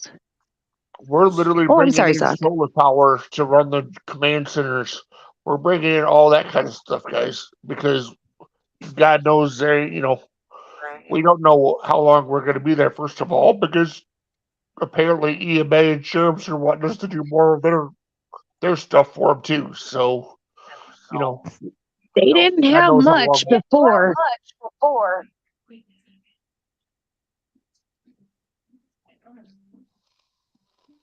The police force was small in Rolling Forks. I'm sure There's it got was. cops all over it now. EMA. Yeah. And so somebody has to be there to help these communities, and that's why, groups like us exist. I mean, I'm pretty proud of our local fire department. We just sent 6 guys down there. They left today, headed down there with equipment. So my question is how long do these camps normally stay set up? Well, that honestly, We already that answered depends on that the question, need. but we can answer it again. Sorry, go ahead. Sorry, I was working in radar room. If you guys probably answered that question. That really depends on the need.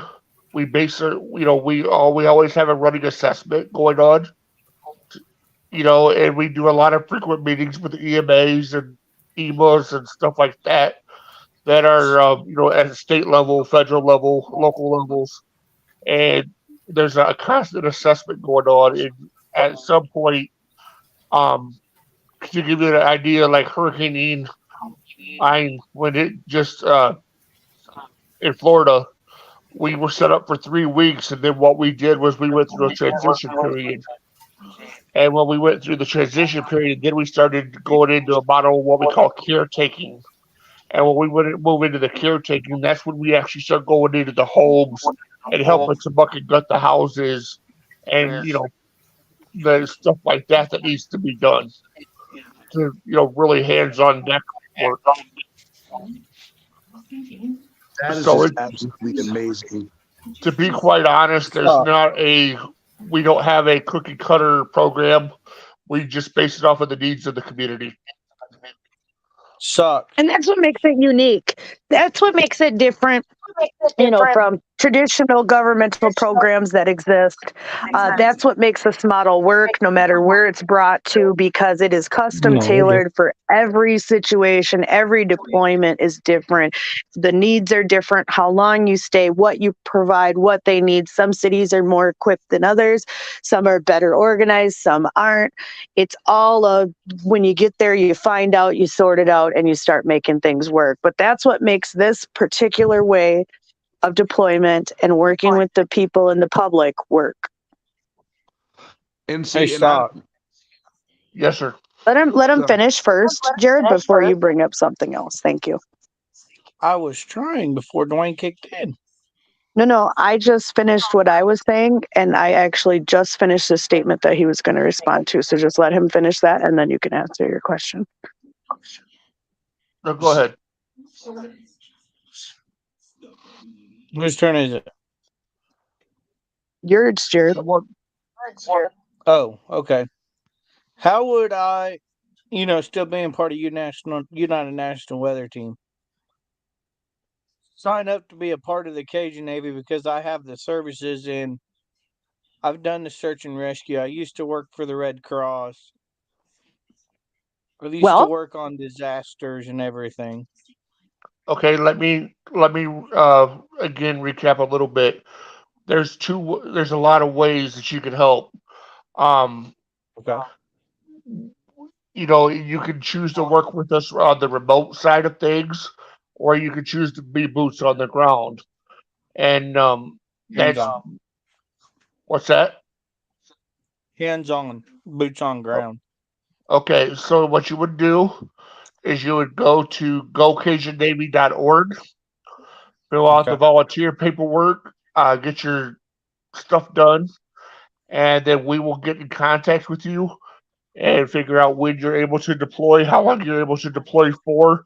You tell us when you're available and how long you want to be gone and whatnot, and then we'll work with you from that level. Okay, cool.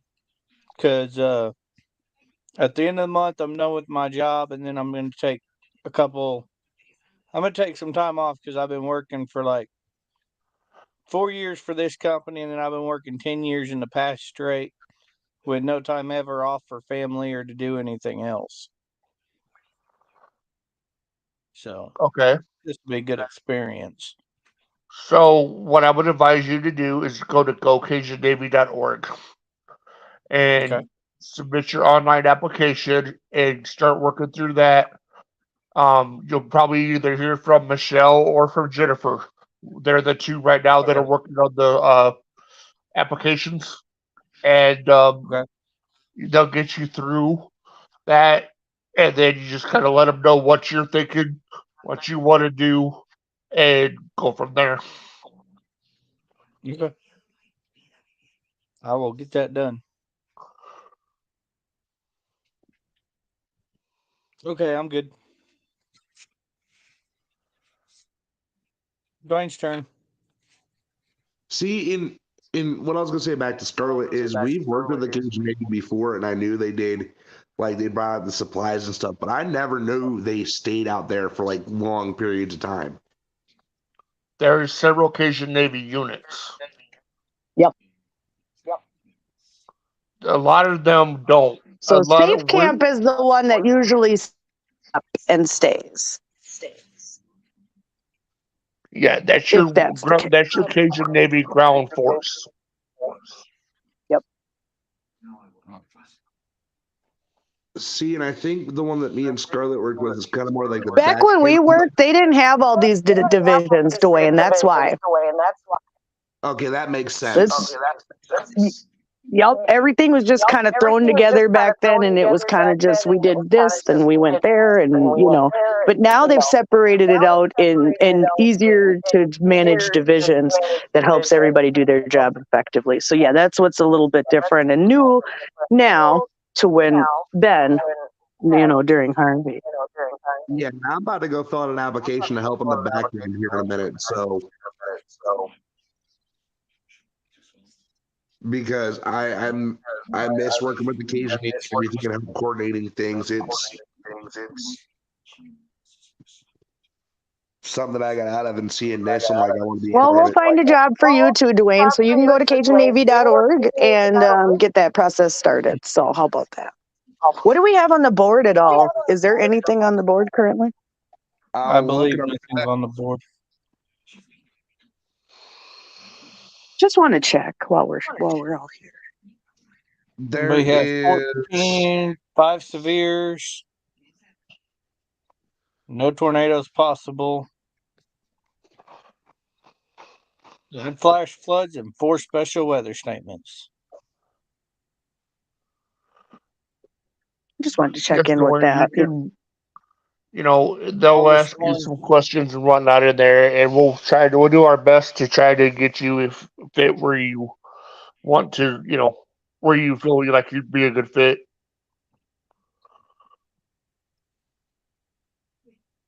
Sweet. One of these days, Scarlett, I will share with you from buddies of mine and families and pictures I took and some other websites. I don't know if you've seen. Yeah, we could actually have a special page on the website to add all of that. I'm sure all of you guys have pictures and this and that to add, so that would be the way to put them somewhere that people could look at them and have it, memorialized. How many floors was the St. John's? 2. I had a friend that was in the old St. John Hospital. I think there was 13 floors, I think. It was tall. And she was in a room on the 6th floor. And she survived the tornado because it had tried sucking her out of her window, but her bed stopped her from being sucked out of the window. Oh, wow. They couldn't get her in the I mean, you hallway hear fast these enough. harrowing stories. That that's one of the amazing things about weather and tornadoes and natural disasters is that when these things occur, I mean, the stories you hear break your heart. Oh yeah. Speaking of stories, let's keep in mind that we do have some weather teams that tried to warn their friends, and their friends didn't listen to them. Yeah. And unfortunately, they're part of the fatalities now. Our weather team members are living with that. So please, when you have a weather person, be a radar tech, an alerts person, storm spotter, chaser telling you go to cover, please go. Because we have a team member hurting now because they didn't listen. But you notice, I'm not going to tell you who they are. They're still here helping because they care. That's the truth. Just have to put that out there. And do you know what, Skippy? That's the truth, because when me and Scarlett would work hurricanes, we would have people tell us they weren't leaving. And Scarlett had to sit on the phone with a couple who wouldn't leave. Excuse me?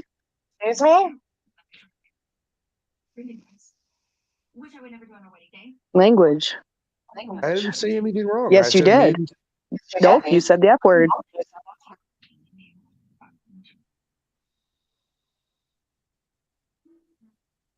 Well, she might not be interested. Continue, Dwayne.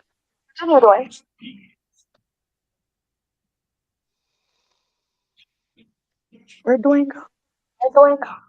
Sorry, I was sneezing. But no, like I was saying, we had a couple this elderly couple, and me and Scarlett had 6 we sat on that phone with them for. And you know, and it's you hear people the stories afterwards going like, "I wish I left." You go like, "We tried to tell you." Everybody does as much as they can. You know, it's not a boastful process at all. It's about getting out early warning so that people can protect their lives, their loved ones, their properties, the communities and places that they hold dear that are around them. That's what it's all about. And we don't tell you to try to harp on you or know more than you or any of that. It is literally because we care and we want you to see another day and have your loved ones around you. That's all. That's the only reason why we do it. And I don't want to brag, but a lot of us do it without sleepless nights, without eating, without properly hydrating ourselves, without taking care of ourselves so we can take care of you and your families when these disasters occur.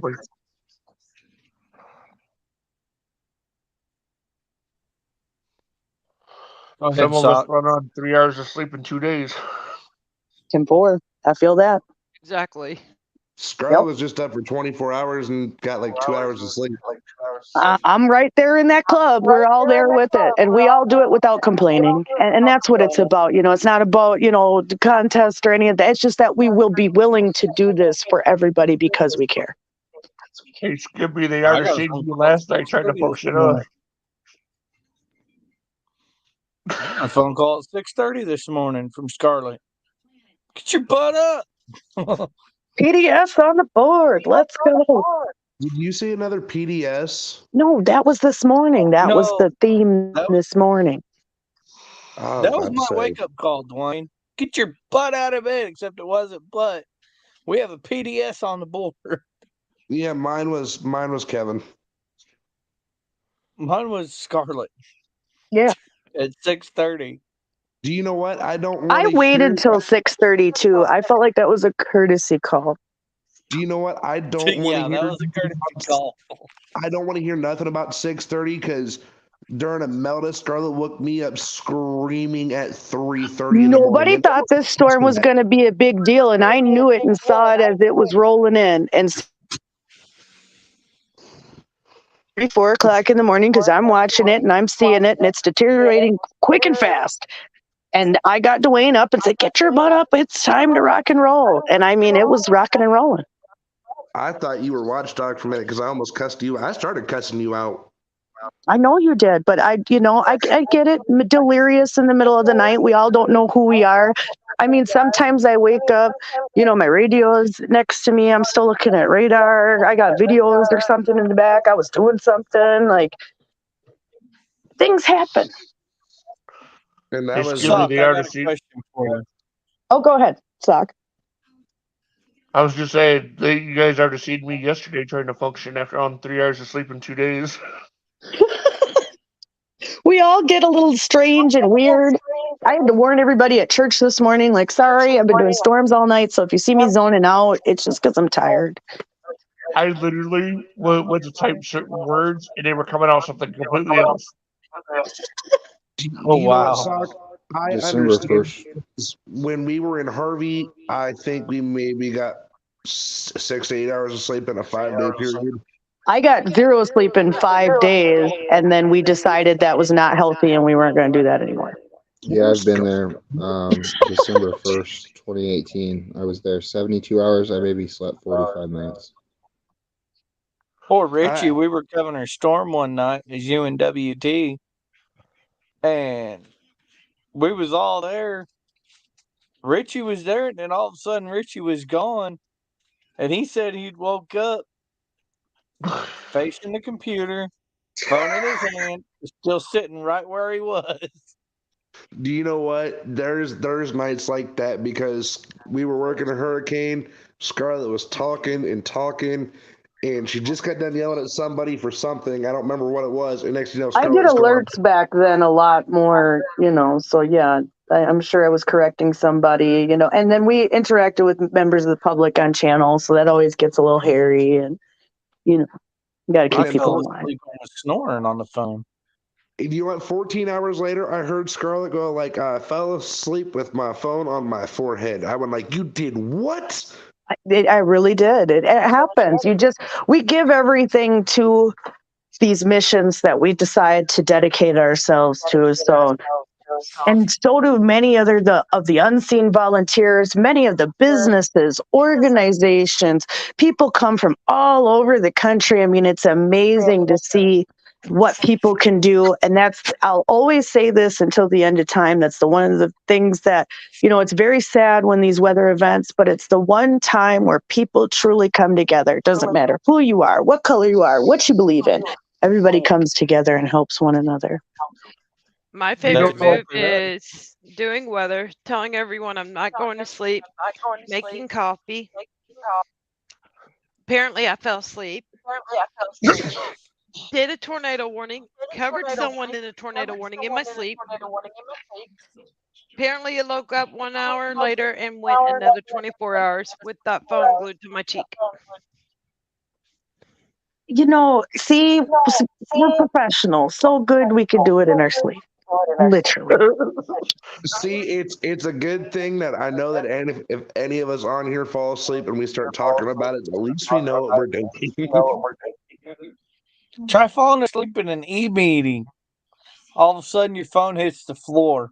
That was the rudest thing. Me and Richie were talking, and literally all of a sudden we just see a phone drop to the floor and a hand hanging over the bed, and it was twitching. And we were like, is he okay? Like, we're like yelling for his wife. We're like, is he okay? Just passed out. It's all right, Jared. I fell asleep during a team meeting with Scarlett talking, and 6 hours later got the phone call going like, "I'm gonna kill you." The first words didn't mean to. You guys, We've been working a long Go ahead, Skippy. Stop, Dwayne. So I've had team members in tornado warnings and why they've slept. I've talked to them all night long and told them everything that was going to happen. Let them sleep their tornado warnings. They were safe. They woke up the next day to me on the phone and I told them, good morning, sunshine. What were they going to have for breakfast? Do you know when they're sleeping? After I hung up with her and went to bed, she went and told everyone everything I told her in her sleep. They listen even in their sleep. See? They're all taking it in. I've done that to Jared too, though. And then he, I'd be like, Jared, are you even still awake? I'm awake. What did I just say? And then he will tell me what I just said. So I'll give him credit for that.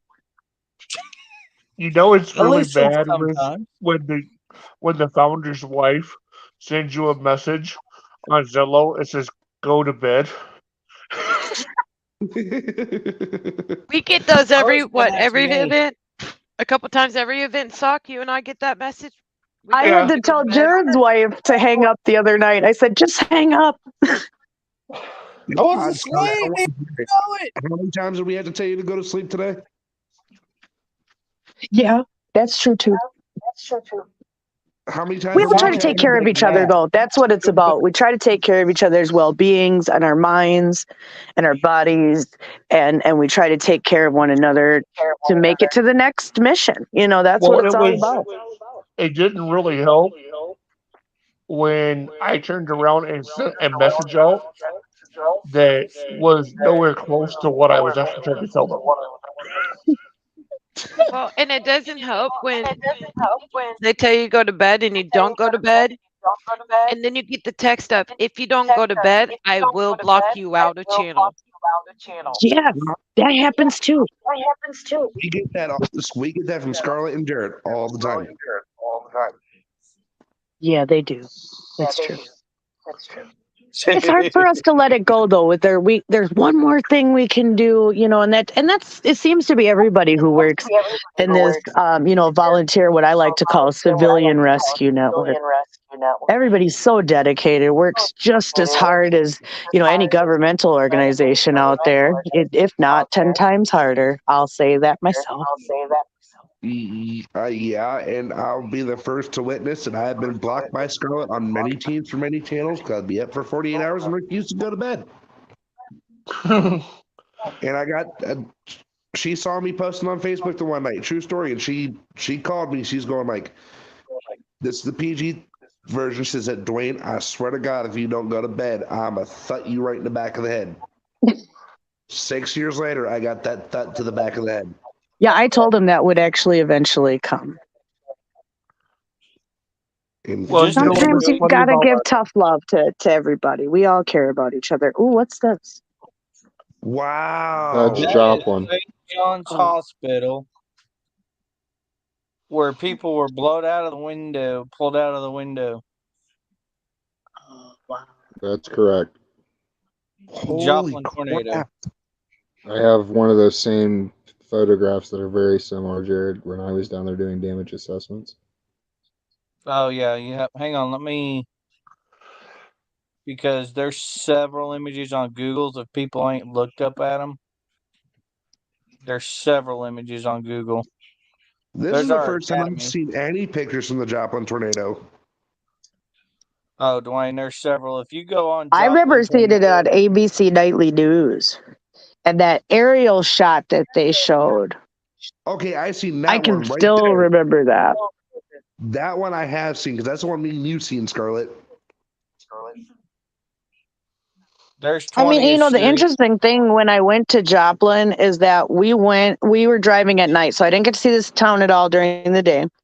But what we noticed while we drove through is that at a certain point in town, all the trees disappeared. You could tell that everything had just been leveled. Like there wasn't a tree, there wasn't a stick, there wasn't anything. It was just cleared. Just cleared. Hey, E1, you got a question for you on the comments.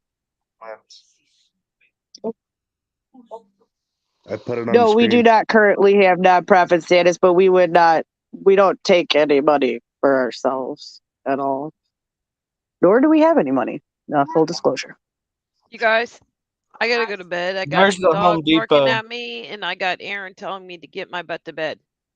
All right. See, look, this is how it works in action. We got to look out for each other. And I'm sure here we'll wrap it up here as we're talking, as the severe threat has, died down for tonight. But we appreciate you coming into the stream as always. We always appreciate you. It's a pleasure to have you on with us. We all love Skippy. Love you Time guys to too. hydrate. Have a good night.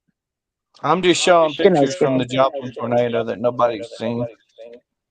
Jared needs to go to Yeah, bed. and we 'cause he never appreciate you got too, Sock, for being here and taking your time. And I know how busy you are right now with everything and all the coordination. And we thank you as well for being here and just talking about the mission and getting the word out. And hopefully our listeners will like and share and get the word out as well and try to refer as many people as we can into this organization to just try to make a difference. Yeah, I mean, we're all in it for one cause, Absolutely. Jared, Yeah, you and I have had many conversations so far about this, and our ideals align. Go back to the one with the people in the road. I was trying to look at that picture.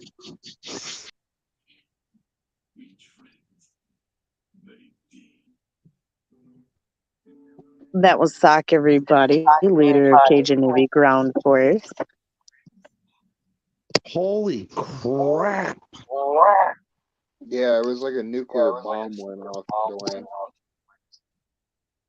Dwayne. Exactly. Hang on, Dwayne, I'm not done. This is just Google what's on Google. This ain't what other pictures people have. I've got pictures I can't disclose due to relations. Well, you Kevin, can't you can disclose disclose with me because I've seen everything.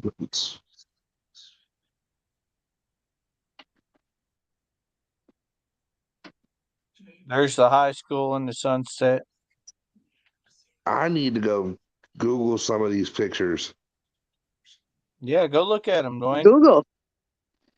I will after the stream. I I hate mean, to you don't bring know. Joplin back up, but Oh, yeah, there's 165 total dead. That's correct. Wait a minute. And this I is do that know stripping of the trees. And this is why Jared says it seems very eerily similar. Mm-hmm. Absolutely. when the bark's shredded. Because you see these trees, you see unrecognizable landscape. You don't know what that was. Was it a neighborhood? Was it businesses? What was it? That was 2502 grand by the high school. And see now, wait a minute. I do remember the job of tornado because yet again I got called yelling and screaming by Scarlett to get up.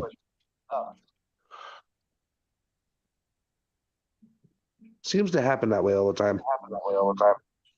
Have The water, guy need made beer. this That's the sign. most real statement I've ever seen. Truth. The You guy just made want this one, sign, yeah. legitimately. I mean, honestly, if you don't drink, I could understand that too. But you've got, you're going through such a stressful time. I mean, it's the small creature comforts that make all the difference.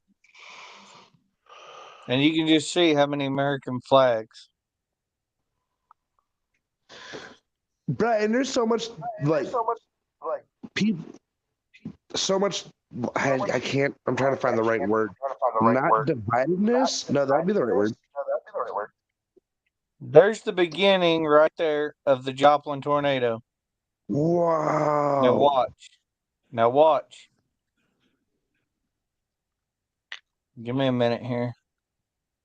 Let me close that and then do this.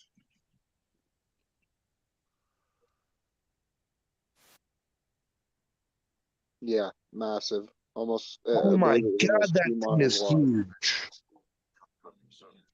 It was like 1.5 miles wide. It was the widest in Joplin.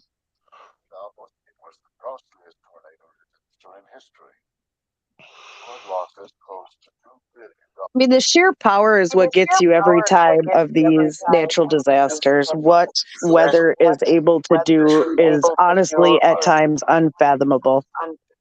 Is that a house on the road? Yeah. Just listen to the video, Dwayne. It explains it. I can't hear it. Mike, There's no just audio. listen. Yeah, we can't hear that. Turn the audio on, Jared. I thought I had the audio on. Is it Give turned me a up? minute. How do I turn the audio on? When you share, it should say like share audio. Click on the 3 dots. No, not that one. In the row, down in below, in the row. No, not up there. Down in the row. See that one? Oh, that's yeah. No, no. Can you right click up in the corner? The 3 dots? Nope. 3 dots. No. 3 dots in the 3 corner? dots. That's the only options you get in the 3 dots. Uh-huh. Oh. Oh wait, hang on. Stop No, I gotta screen do and it this way. reshare again, and you should be able to share with screen audio. Yeah, give me a minute. Oh, yeah, no worries. And now that you're back, Sock, thanks for joining us back. I know you probably got kicked out. That happens sometimes with, signal. If you get one little lapse in signal at times, it wants to kick you out. And they're Yeah, that's hoping what to happened. I fix didn't want this. you to think I was trying to Try to make an abruptly exit just without. leave. Yeah. Or it's StreamYard's kick Scarlett because Scarlett speaks truth all the time. Yeah, I do get kicked all the time. That's true. Yeah, so we appreciate that. Like we told you guys, if you want to get involved with these pictures and these stories and what we're telling you moves you to want to act, we definitely suggest that you donate to go CajunNavy.org as well as or volunteer. You can sign up to volunteer, donate, get involved, as well as if you would like to help fund United National Weather Team, you can donate to United National Weather Team as well. Can you hear it now, Scarlett? Yep, we can hear it now. The Joplin Memorial Marathon, All right, yeah, once just a mute and listen minor to this. event on the town calendar, has They become do a this every centerpiece year on this in run. Joplin's efforts to regain its footing.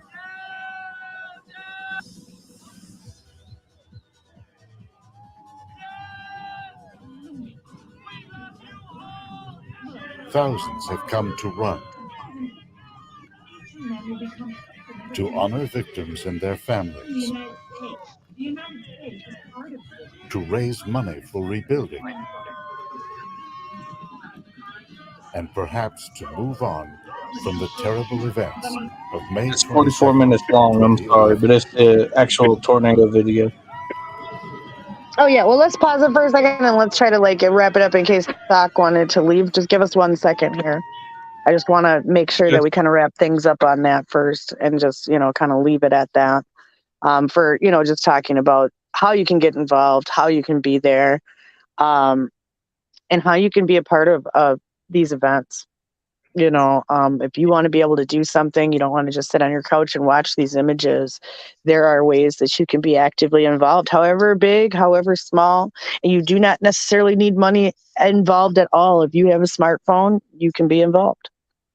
If you have any type of phone, you can be involved. As long as you have a way to connect with some of the people out there, that's all you need. When you're even in these towns, even word of mouth, they get people in that way. I mean, it's all just a rolling, moving effort of people who just really care about one another. If you're on Facebook, that's another good way to get involved. Just go to the, like our pages, share our videos, help us get the word out. Because you guys sharing our videos doesn't cost nothing, but yet it helps us so much. Because we're able to get into the, where the donors are. And the people that see the videos, a lot of them will be impacted and come and donate, which is helping us to fund the abilities of resources, that we're able to do. And the more funding we get, the longer we're able to stay. And I mean, every single need is trying to be met, from special needs to, special requests, within reason, all types of things are made happen, by these groups down there. It's amazing. When the hurricane hit, we were staged 150 miles from where the hurricane hit. I'm about to show in the Tampa. video on the live stream. We were staged 150 miles from Tampa, or in Tampa, 150 miles from Fort Myers, and we left the night the hurricane hit. Got there early the next morning, started doing rescues, and we did not leave there until almost Christmas. Yeah, and that was why, because we were able to stay and we were able to help and do the impacts that we did. Not because we're somebody special, but because each and every one of you guys supported us in your own way.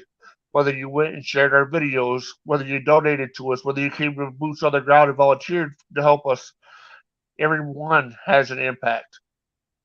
Everybody can make a difference in the disaster world. And when we say we need you, we're not saying, we're not, we have so many people say, well, you're not talking to me. I ain't nobody special. But yeah, you are. Because you know what? It takes each and every one of us to change the circumstances. Oh, yeah. I mean, it's been every type of person, every walk of life, every background. I mean, you don't have to be special. You just have to be you. Right. Exactly. I agree. We get so many in there that, I mean, we had people that were medically trained down in Florida. We were grateful for them because we had so many people coming through that had heat strokes. We had people falling out right in our car lines, falling out of their cars from heat strokes. That's the, situation that we were facing down there. And it was 85 degrees, day one, right after. Everybody has no power and no AC, and it's sweltering, and, they're having to start clean up, and there's trash piled up everywhere. And I mean, it just became a big mess. If the temperature was 80, 85, the heat index was up around 100. Yep. Just think about that. If the temperatures are 80, 85 down there, you're looking at around 100 heat index. Yeah, especially with the humidity of Florida, especially. I mean, just insufferable. But that's why we tell people, if you're not able to stand the heat, you're not able to do the physical work, we understand. Join the remote team. Help us. There's always a place. Mm-hmm. That's the truth. There is a place for every single person. I just can't stress that enough. I know we say that. It kind of sounds kitschy and facetious, but that is the absolute truth. everyone can help. Everyone has a place. Everyone can make a difference. It takes all of us to make things work, and that's one of the longer, deployments, especially to help. And, they're still really struggling down there, but there's some really good groups down there that are really trying to help and make a difference. Shout out to Beach Talk Radio down there. And they've done a really good job raising money for their own community and being there and being accountable, even for the after effects, being accountable to insurance companies and contractors and city government and, all the things that become important after disasters. You got to make sure after even groups like Cajun Navy leave that there are other volunteers ready to step in the wings and step up and continue that recovery, even years down the line, even many years down the line after these events, things just aren't quite the same and aren't just quite back to what it was. It never will be. But, you find a new semblance of what is your new community. Charlotte, one of the things we find is so many times is, oh, well, FEMA will help us. The state will help us. But think about it this way. You wouldn't want.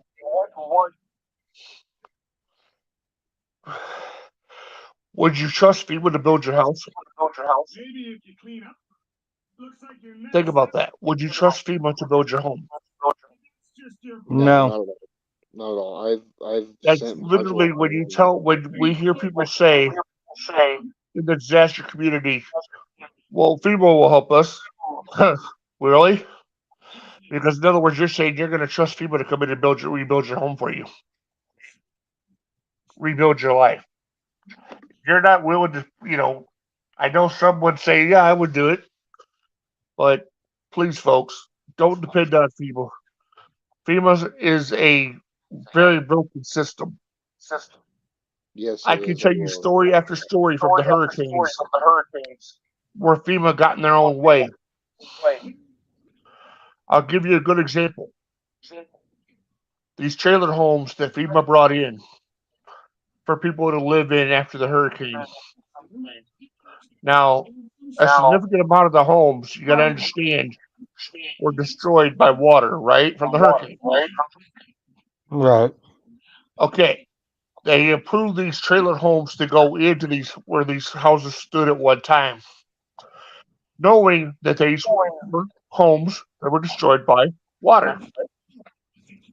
They literally not only approved them, they delivered them, and then they turned around and sent the people letters saying, oh, we're sorry, you cannot use these trailer homes because they're not approved to be in flood zones. Yep, exactly. 100% truth. That's what happened. 100% Wow. truth. Do you know The some red of these tape and people? the red tape is a big issue. It truly is. These people just want somewhere to live. Do you know some of these people still have trailer homes sitting on their property that they can't even live in? Yep. Wow. Because, quote unquote, these trailer homes haven't been inspected. Yep. They have made some of the craziest rules in Florida after this. People's permits being denied, not getting permits issued because then after 30 days, Lee County said you couldn't have campers, and it was they literally, insane. Charlotte, they literally put a violation sign on where a business had posted that they were coming in to rebuild there. They literally taken a 4x8 sheet and 2 4x4 posts and made a sign. And when it was off the sidewalk and everything, and literally the city went behind them and violated it. Yep. So it's unimaginable, to have so many of your citizens hurting and feel that that's the priority. Exactly. And this is why we're here. This is why we're here to do what we do. Because you know what? There's going to be a day coming. I don't care who you are or what you believe. There's going to be a day coming where you're not going to see any assistance from the state or from the federal government in time of disaster. It's going to be every man rolling up his own. man and every woman rolling up their sleeves and getting to work. That is the truth. And that's why I'm hoping, with teams like Cajun Navy and the Weather Co-op and United National Weather Team, we can train enough people, get enough awareness, find a place for them so that, when that day comes, because it will, that And people at least have a chance. Right. The truth is, it's already here. People just don't see it, Charlotte. Yeah, well, you're not wrong. Yeah, you're not wrong. That's the truth. There's so many other events that, not able to deploy to that are still happening, occurring, places that are still rebuilding. The amount of severe weather that's even happened in the first few months of 2023 is almost at the unprecedented level.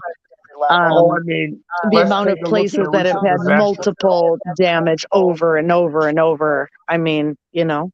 Let's take a look at a recent disaster. Look at the governor of California. He signed that disaster proclamation releasing resources. Yes. Well, not one state. I don't know if he did. Did he? Yes, he Oh, did. He signed a disaster proclamation to release his state resources, and so did Mr. Biden. However, let's put it this way: do you know the people on the mountain still have not received any state or federal assistance? Wow. It's true. I mean, think about that. Their own state hasn't even released resources into them yet. And they've just left them, abandoned them. And this is why it's important, to be your own advocate. As the saying goes, nobody will look out for you but yourself. And that's the truth at the end of the day. People think a lot of these government organizations are built-in cushions. A lot of them are well-defined smoke shows, and they are not a cushion at all. And you will fall and fall hard. And so you need to try to have some wherewithal or preparation yourself. And that's just the bottom line. And I hate to say it that way. They do the best they can, but their organizations and what they have as an infrastructure was never designed to do what they're doing. Exactly, and that's why we're having to go in and build our program case by case into different areas. That's why I was saying earlier we don't have a cookie cutter program that we go in with. We don't have okay, we're doing this for this long, et cetera, et cetera. We base it on the needs of the people. We base our program on the needs of the community. Yeah, and the resources you have available, Exactly. Right, and that's the other thing. Are you actually still deployed down there, or are you back home right now? For where, sir? Are you guys still deployed? Are you actually yourself still down there in Mississippi, or are you back Sir, home? yes, we were there. We were there within a few hours after the tornado actually passed. We're still there. We're looking at probably another month of being there at the least. Are you there right now, or are you back home? I am one of the remote directors. Yeah. Okay. So it's it's amazing. Everybody can be involved. They were there, even the chasers, jumped out right away and helped. Everybody but down in a lot of these southern towns, they have grit and tenacity about them where everybody is getting out, getting stuff out of the way, doing the best they can.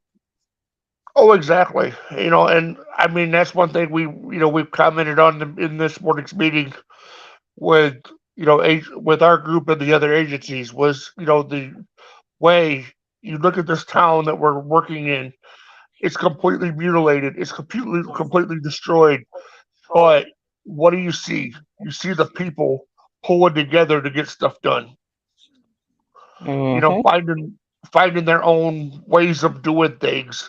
That's why we said we were looking at least a 30-day deployment because, it could come up in 2 or 3 weeks and to where we're pretty much not needed down there no more with our resources. And once people learn how to do it too, there's a lot of people in communities that I've seen over many deployments that kind of step up and be that local person that can then help facilitate and keep, that momentum going. Exactly, and that's what we want people to do. That's why we invite people to come to Safe Camp. Come see what we're doing. Come see what we're about. I mean, I will say on this deployment, because of the situation, we changed our Safe Camp. Our Safe Camp normally is a car line.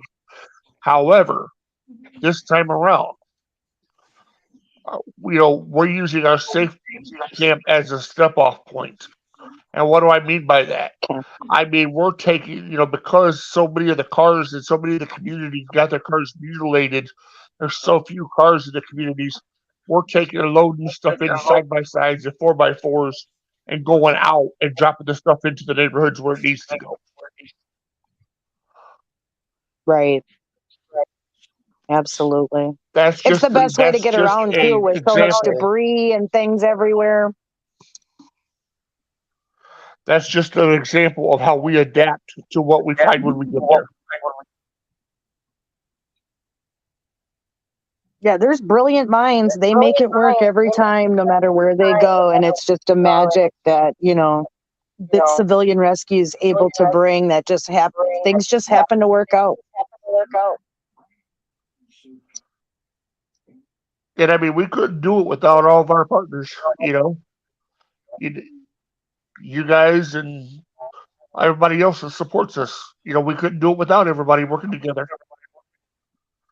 That's the truth. Teamwork makes the dream work, as they say. And it's true though. I mean, it's a dream to make a program like to build a program like this, but it's a nightmare when you have to implement it every single time. Yeah. There's dread. The reason I say it's a nightmare is because usually by the time we get called, it's not a really good situation at all. Yep. Yeah, if basically if Cajun Navy has to be called, the complete infrastructure of the town is gone beyond what even emergency management locally or even within a small region can provide. I mean, we had a certain storm chaser that called one of our founders and said, "Hey, y'all need to come. This is worse than he goes. This is the worst I've ever seen." And he's known for storm chasing. Yeah. And when you've got calls, old timers, so to speak, stating that this is the worst damage, storm surveyors saying this is the worst damage. I mean, that says volumes. When we get that call, guess what, y'all? We're packed up and we're loaded up and trucking. We're gonna do what they say can't be done, as they say in the song. Correct.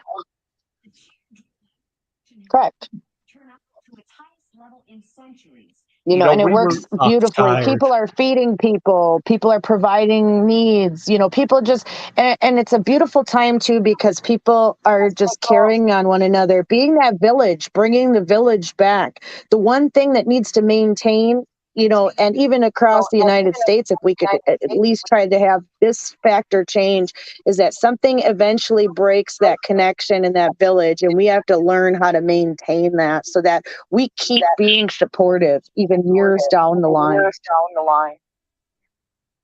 Yeah, in our own communities, because I've seen it where everybody comes together at first, and then eventually neighbors are neighbors, and everybody's back on their own beat again. And if we could just try to keep some of that energy in at times, I think our communities would be so much more whole and healthy. Oh, exactly. And I mean, unfortunately, there's so many of these so-called nonprofits out here that are claiming to be disaster relief that aren't doing nothing but lining their own pockets. That's true. That's true. I mean, and I ain't gonna throw any names out there, but it's some of the bigger ones. It's some of the first ones you see out there. Hey, donate to us, donate to us. But I can tell you right now, if you go online and do some of the research, some of them guys are making up towards $1 million a year. And the CEOs. Wow. I mean, to profit off of disaster, in that way, is not appropriate. Now, I get if you're doing this, full time, trying to make a way that you don't have to have a full time living. Okay, I understand that, but $1 million a year. I mean, some of us do this on shoestring budgets and bubble gum and duct tape. Like, we make it work. Exactly. We make it work. We don't. I can tell you right now. Everybody says, "Well, where do you get the money to deploy?" Guess what? The funds we raise between disasters are what we bring into the disaster when we first come in, because every dime that we get stays there too. Yep. Where I can tell you that most of the organizations can't say that. That's true. It's been a beautiful thing that people are willing to help. I've seen truck drivers be willing to give up their trucks and say, "Hey, load it and we'll drive it down." Or, "I've got a truck to pull a bumper pole," or, "I've got this, I've got a boat, I've got four-wheelers, and people just give it up. It's a mind-boggling and amazing, and it's such a beautiful thing where it doesn't have to be necessarily all financial. If you have something tangible to the mission and they can use it, let's go. Exactly. I mean, I could honestly use 3 more guys with pickups that are willing to drive right now. I've got equipment sitting. I would love to have in Florida, or not in Florida, but in Mississippi. I'm sorry, I'm still stuck on talking about the hurricane. Oh yeah, I get it.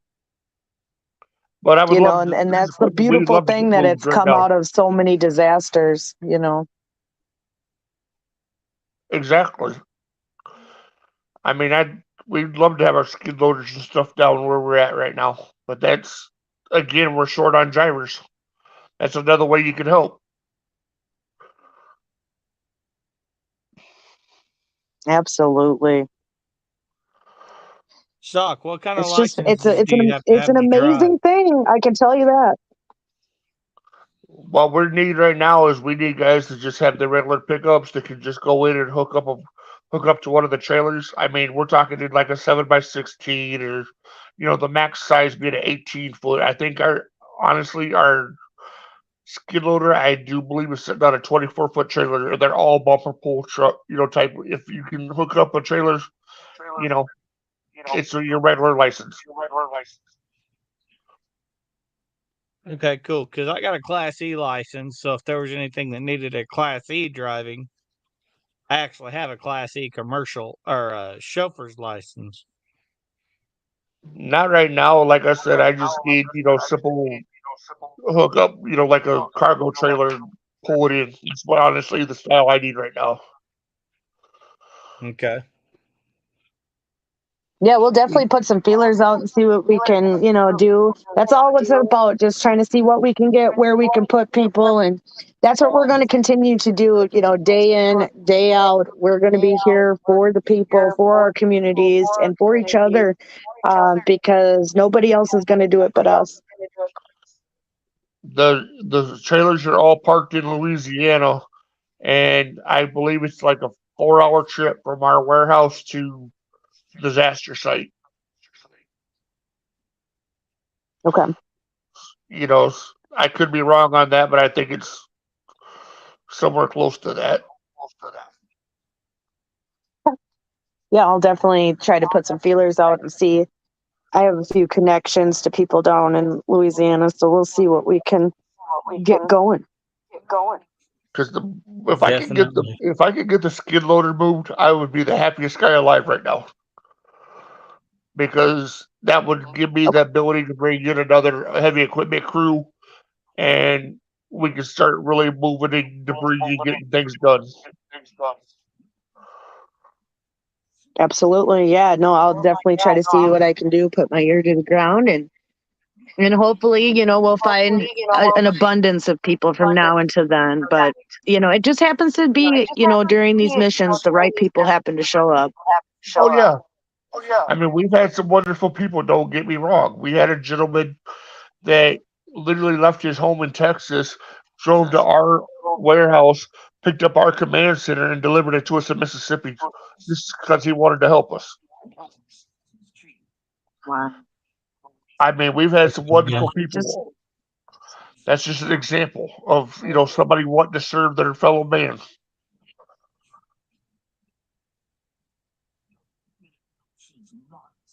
It's definitely a shining light in a world right now that can definitely feel dark and despair. And yes, these events happen out of, very destructive events, but the beauty that can come out of them and, the true human element of just working together and, pure serving one another is just a whole new level of appreciation for the human condition. Oh, exactly it is. I mean, we're all about trying to get things, to where we can do more rapid interventions, because I don't know if you know, but our model for our programs is called Swift Intervention Program. That's what we named Which our makes program. sense. You guys come in and you set up pretty much right away, and you have things rocking and rolling and some semblance of togetherness, and then you push it out from there. Yeah, that's why we, that's why we call ourselves, that's why we call what we do the Swift Intervention. Absolutely. Well, it's been amazing. We've been on air for 3 hours now, which is amazing. Right. Jared, I don't know if we want to save this video for another time. Maybe we'll have a whole Joplin special where we'll have all the guys on from Joplin and talk about their experiences. I believe we can do that. I could also know some. Let me see if I can get something done by May. Because I know a lot of people that might have, get some videos of some testimonies and stuff and how it's taken That would be really 10, cool. 12 years to recover, and we're not all recovered yet. You can still drive through and see the trees just not even growing back. Yeah, it'd be cool to show where you guys are now, because there is a lot of new builds there. There is some, new buildings, things are popping up, things are, coming back, so to speak. So, yeah, I think that would be a really good way. Just like I said, we've been on air for 3 hours. I know we all need to, decompress and take a break tonight and relax and get ready to, get back at it. But we wanted to take our time tonight, number one, to cover the severe weather, but number two, to talk about all of these different things that we're involved in, and that how you guys can help and how you can be a part of it. Let me show you just one little thing real quick. While he's doing that, do you know which big organization started in Joplin, Missouri with the Joplin tornado? I do not. Operation Barbecue Relief. That's where they got their start, was in Joplin, Missouri. Here is the high school. I love the that. Joplin High School. Just destroyed. And here's the aerial view of the Joplin High School. It was called Hope High School. That's a high school. Huh? They didn't call it Hope until after the Oh, yeah, they called it Hope after because the J and the. Now, there's the high school from the tornado. Now, look at the high school now.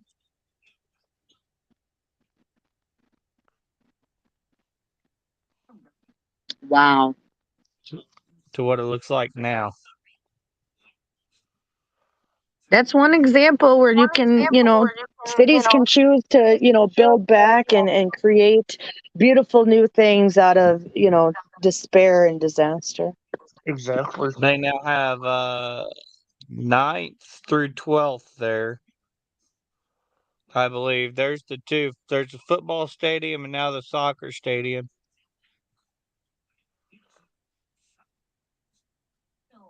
This is the rebuild of 20th Street that you're seeing.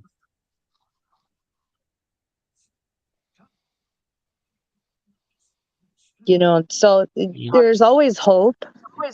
You know, right now, I'm sure the people of Rolling Fork and Winona and Silver City and all, you know, all the places that, you know, even folks who just had barns and stuff in between that weren't completely devastated in their houses and shingles, and they don't know how they're going to afford it. And, you know, they're not necessarily in the main hit areas. So, you know, they're struggling too, you know, everybody, but there's hope afterwards. There is a way. There is a way to build back. You know, if everybody tries to band together and be there for one another, there is a way to have, you know, light after the storm. Oh, exactly. You know, there's always a way to find the light. You just have to have the willpower to do it. Yes, absolutely. That is the middle school and the elementary school together. That was destroyed. The yellow is the middle, the red is the elementary. Now, let's see, where is it?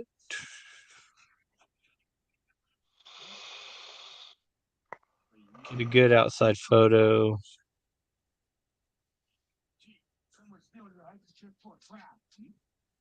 There you can see the And like I said, most of the street that Jared told me that was destroyed in that area had new buildings, you know, had new houses, you know, there were new apartment buildings. So there was new construction that was brought back. And so there was this new, fresh beginning feeling. That was the school you drove by on 20th Street when y'all left out of town. Okay, yep. Middle school.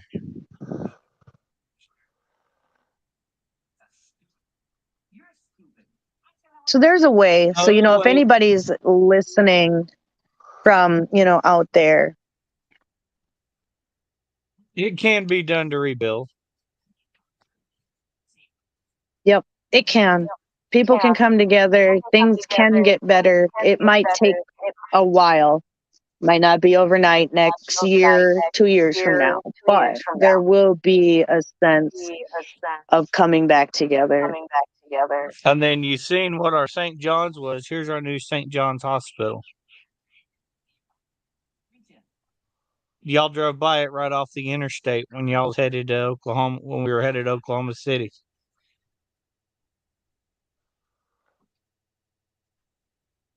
Look how big that hospital is. I mean, yeah, that was construction. You can now, that hospital, Scarlett, yep. They built the school, the high school, the middle school, and that hospital. They built it so much it can withstand an F5 tornado, 300-mile-an-hour winds. They put so much rebar and concrete to build these things that they could withstand another Joplin tornado. And that's what we got to do too. That's one important thing, you know, that we'll leave everybody with tonight is that when you rebuild, you got to think what can withstand the next one or even greater.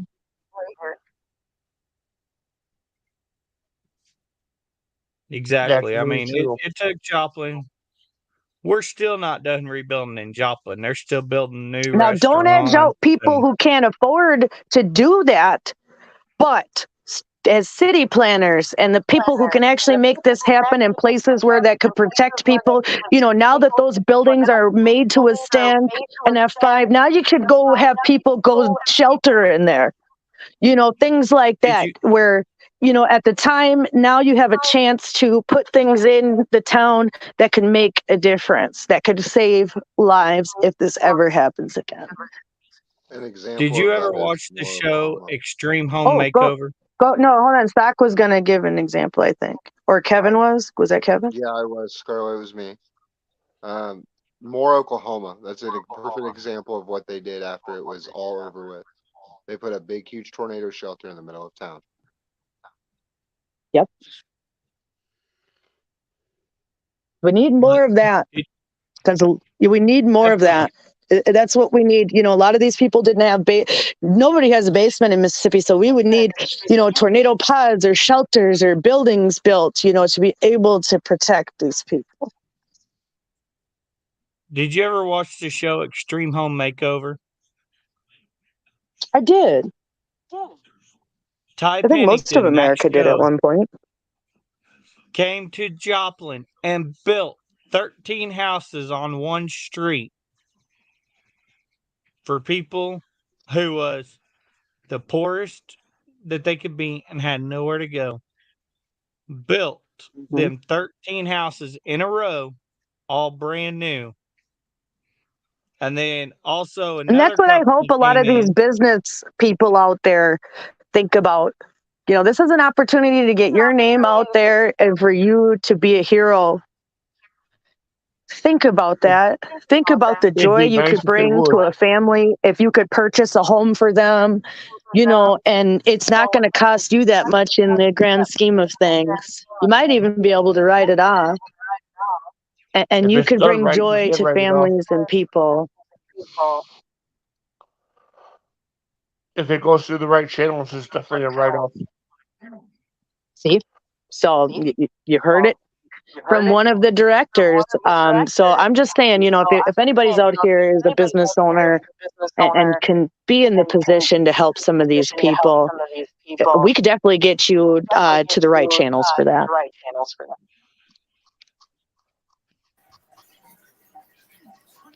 Yeah, And Extreme Richie Home is still Makeover. here. Oh, are you still here, Richie? I'll Hello. add What that would you when like we to do add? the Joplin. I'm just letting everybody know I am back. I had to briefly take off there for a couple minutes just down the street in my neighborhood, but I am back. Well, we were Okay. just getting Hey, ready Richie. to wrap it up at this point because we've been on air for 3 hours at Oh yeah, this I see point. that. Yeah. One So of we were these just going nice to wrap it guys, up, but though, we will go live and we'll set up a Memorial of Joplin for you. Show y'all what it was like and then now what it's like after. When I get done working, I will start doing that. Start going out and taking videos and photos. and we'll get showing all the y'all guys to come Joplin on. rebuilt. A lot of our team is from Joplin, and this is close to their hearts, and so we'll show you guys, a kind of a little other side, and this a lot of these people were in weather a little bit before that, but a lot of them that's what got them into doing what they do today. So you could turn into the person who goes out and then helps other people. You can become from helpless to the helper. So. Yeah, you little towns, y'all can rebuild. It can be done. It just takes faith, which is what Joplin had. Now, one thing with Joplin nowadays with the weather, if we have any kind of severe thunderstorm warning, everybody gets so on edge. And that's why us Joplin boys, when we see what SPC is going to do, it don't matter if it's not saying a chance of tornado. We're still out on the severe thunderstorm warnings, sitting out there waiting because you just never know. The Joplin tornado came out of just a regular severe thunderstorm warning. Yes, it did. There was no mention that there was going to be a tornado. The outbreak was supposed to be in Kansas and Oklahoma.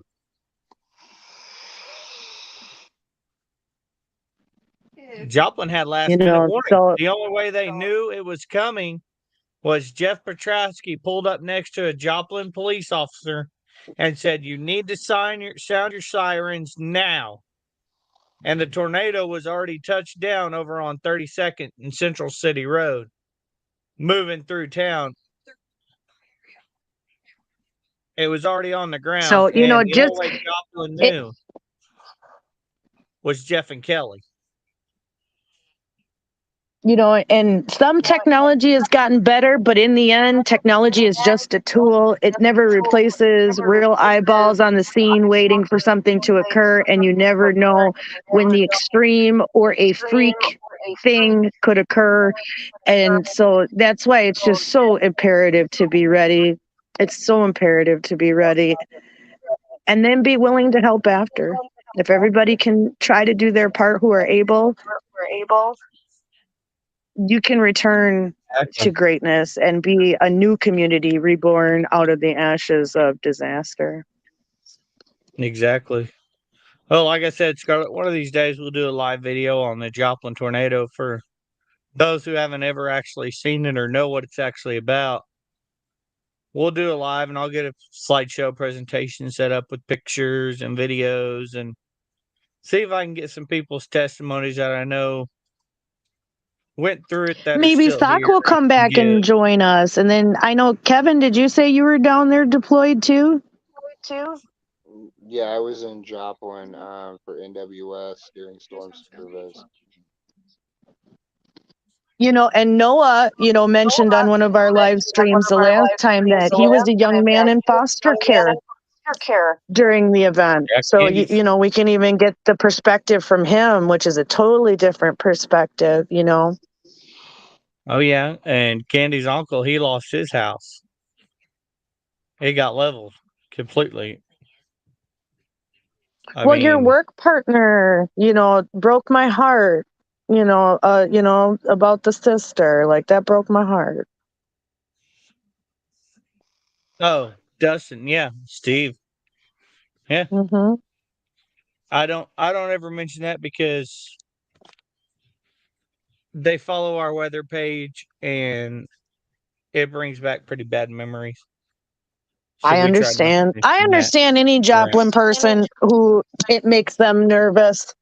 One thing that brought me comfort today, though, is that when you told me that, your local law enforcement and emergency management is well aware of us in Joplin and the surrounding counties. And if they see us out, they're ready and alert themselves because they know we're going to go look for something and we'll be there.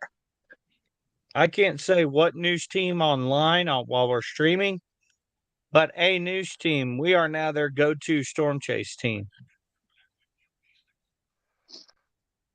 So, I mean, you guys are going to do your town proud. I promise you that, And especially with Friday, who knows? That's a big area of a risk. Yeah, that's true. That's a big area of a risk. I mean, that's a daytime event. Anything can happen with how big of a hash area that is. That also includes me too, Jared. So we're going to be on our toes around Joplin. Well, and we'll be there as United National Weather Team. The Weather Co-op will be there.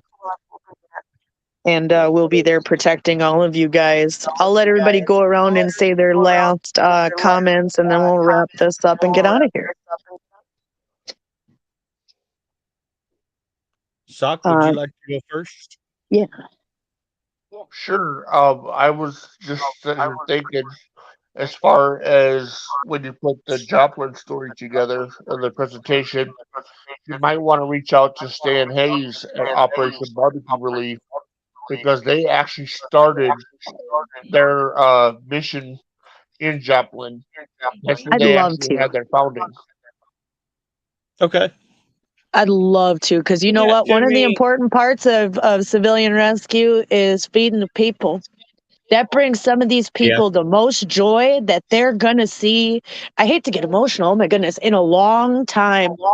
That hot plate, especially some good old home cooking, that changes the game when all you got is cold stuff and this and that, and you ain't had no hot meal in days. That changes your mood. Food feeds our souls as well as our bodies. So we have to remember that food is really important. Barbecue is love. Yeah. That's what we It say sure in the disaster is. community a lot.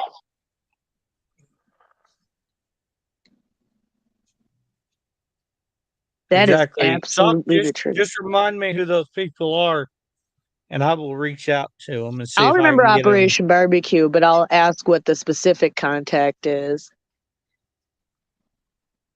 Okay. One time when I I'll haven't been quickly up look up for, and make a video. multiple days. Kevin, you got anything to say before we close out? Yeah, no, just great work tonight from everybody. on the storms that we had tonight, but also, guys, yeah, it doesn't matter how big or how small you can help after these things that happen. Those people down there need people like us, and they need, if people would stand together more and what this country was originally founded on, we would be in a lot better shape, and we would be able to help our brothers and sisters out there that are, not able to do that right now. People down there have nothing, literally nothing. They're finding people's debris and stuff 200 miles away from Rolling Fork. So that's all I have to say. I just hope that we can go on through this next week and we don't have another incident like this. Yeah, 10-4 on that. Scarlett, will you turn your camera on for a minute? Curly Q. Oh. Hold on one second. We can do that in a second when we get off. I'll specially video check Curly Q baby.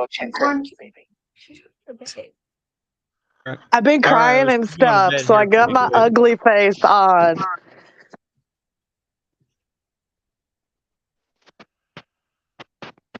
Richie, any last words tonight? Thoughts, final wrap up, your opinion. Richie! That's usually how I call Richie.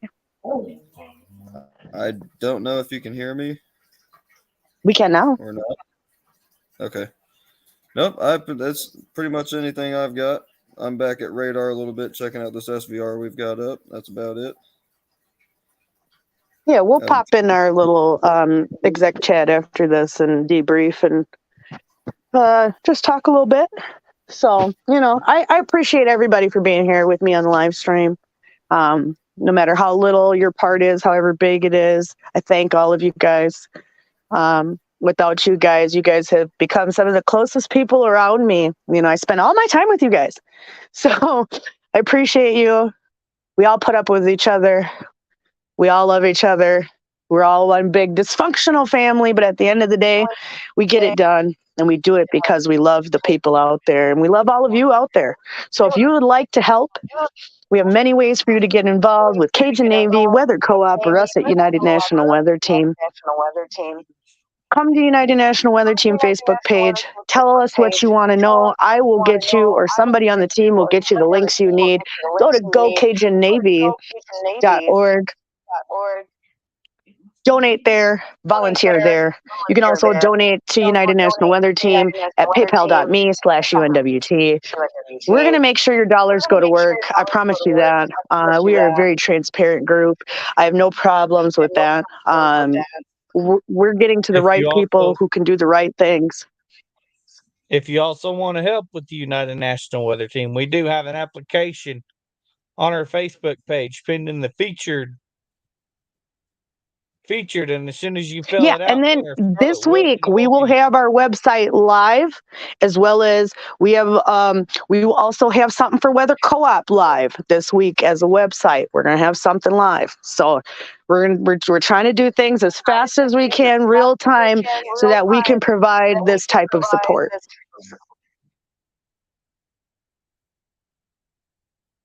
Just be another group, another way to get the word out there. That's what it's all about, working together. The more we do that, I think we can change this. That's what I've been saying for years. When Dwayne was here, I know Dwayne would support me 100% in saying this. For many years, I've said, if we could just duplicate Cajun Navy everywhere, the idea of civilian rescue everywhere, and get people involved, first thing you we got can to make do this is work. change the way people think about it. And, people nowadays have a, top to bottom approach, and really disaster relief is a bottom up approach. Correct. That is true. You just can't come in with a cookie cutter set approach. It doesn't work. But what I have seen time and time again since Cajun Navy was founded, and some of the other, organizations that do crowdsource and civilian rescue out there, is that it works. It works. You don't see all of the complaints that, like, you know, when government comes in and the red tape and all the restrictions.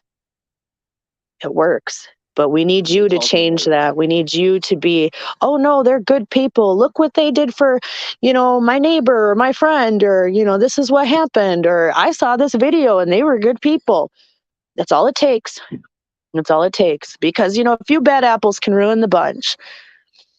But our collective is stronger than that. So I appreciate everybody for being here tonight. We'll definitely have all of us around the round table again. You know, weather is one of those things, like I said, that affects you no matter who you are or what you do. Every day of your life. It depends on how you walk out of your house in the morning. We're going to be here to protect you guys and rise above the storm. And I am Scarlett, Jared, Richie, Kevin, and Sock. And we will all see you guys under the mezzo.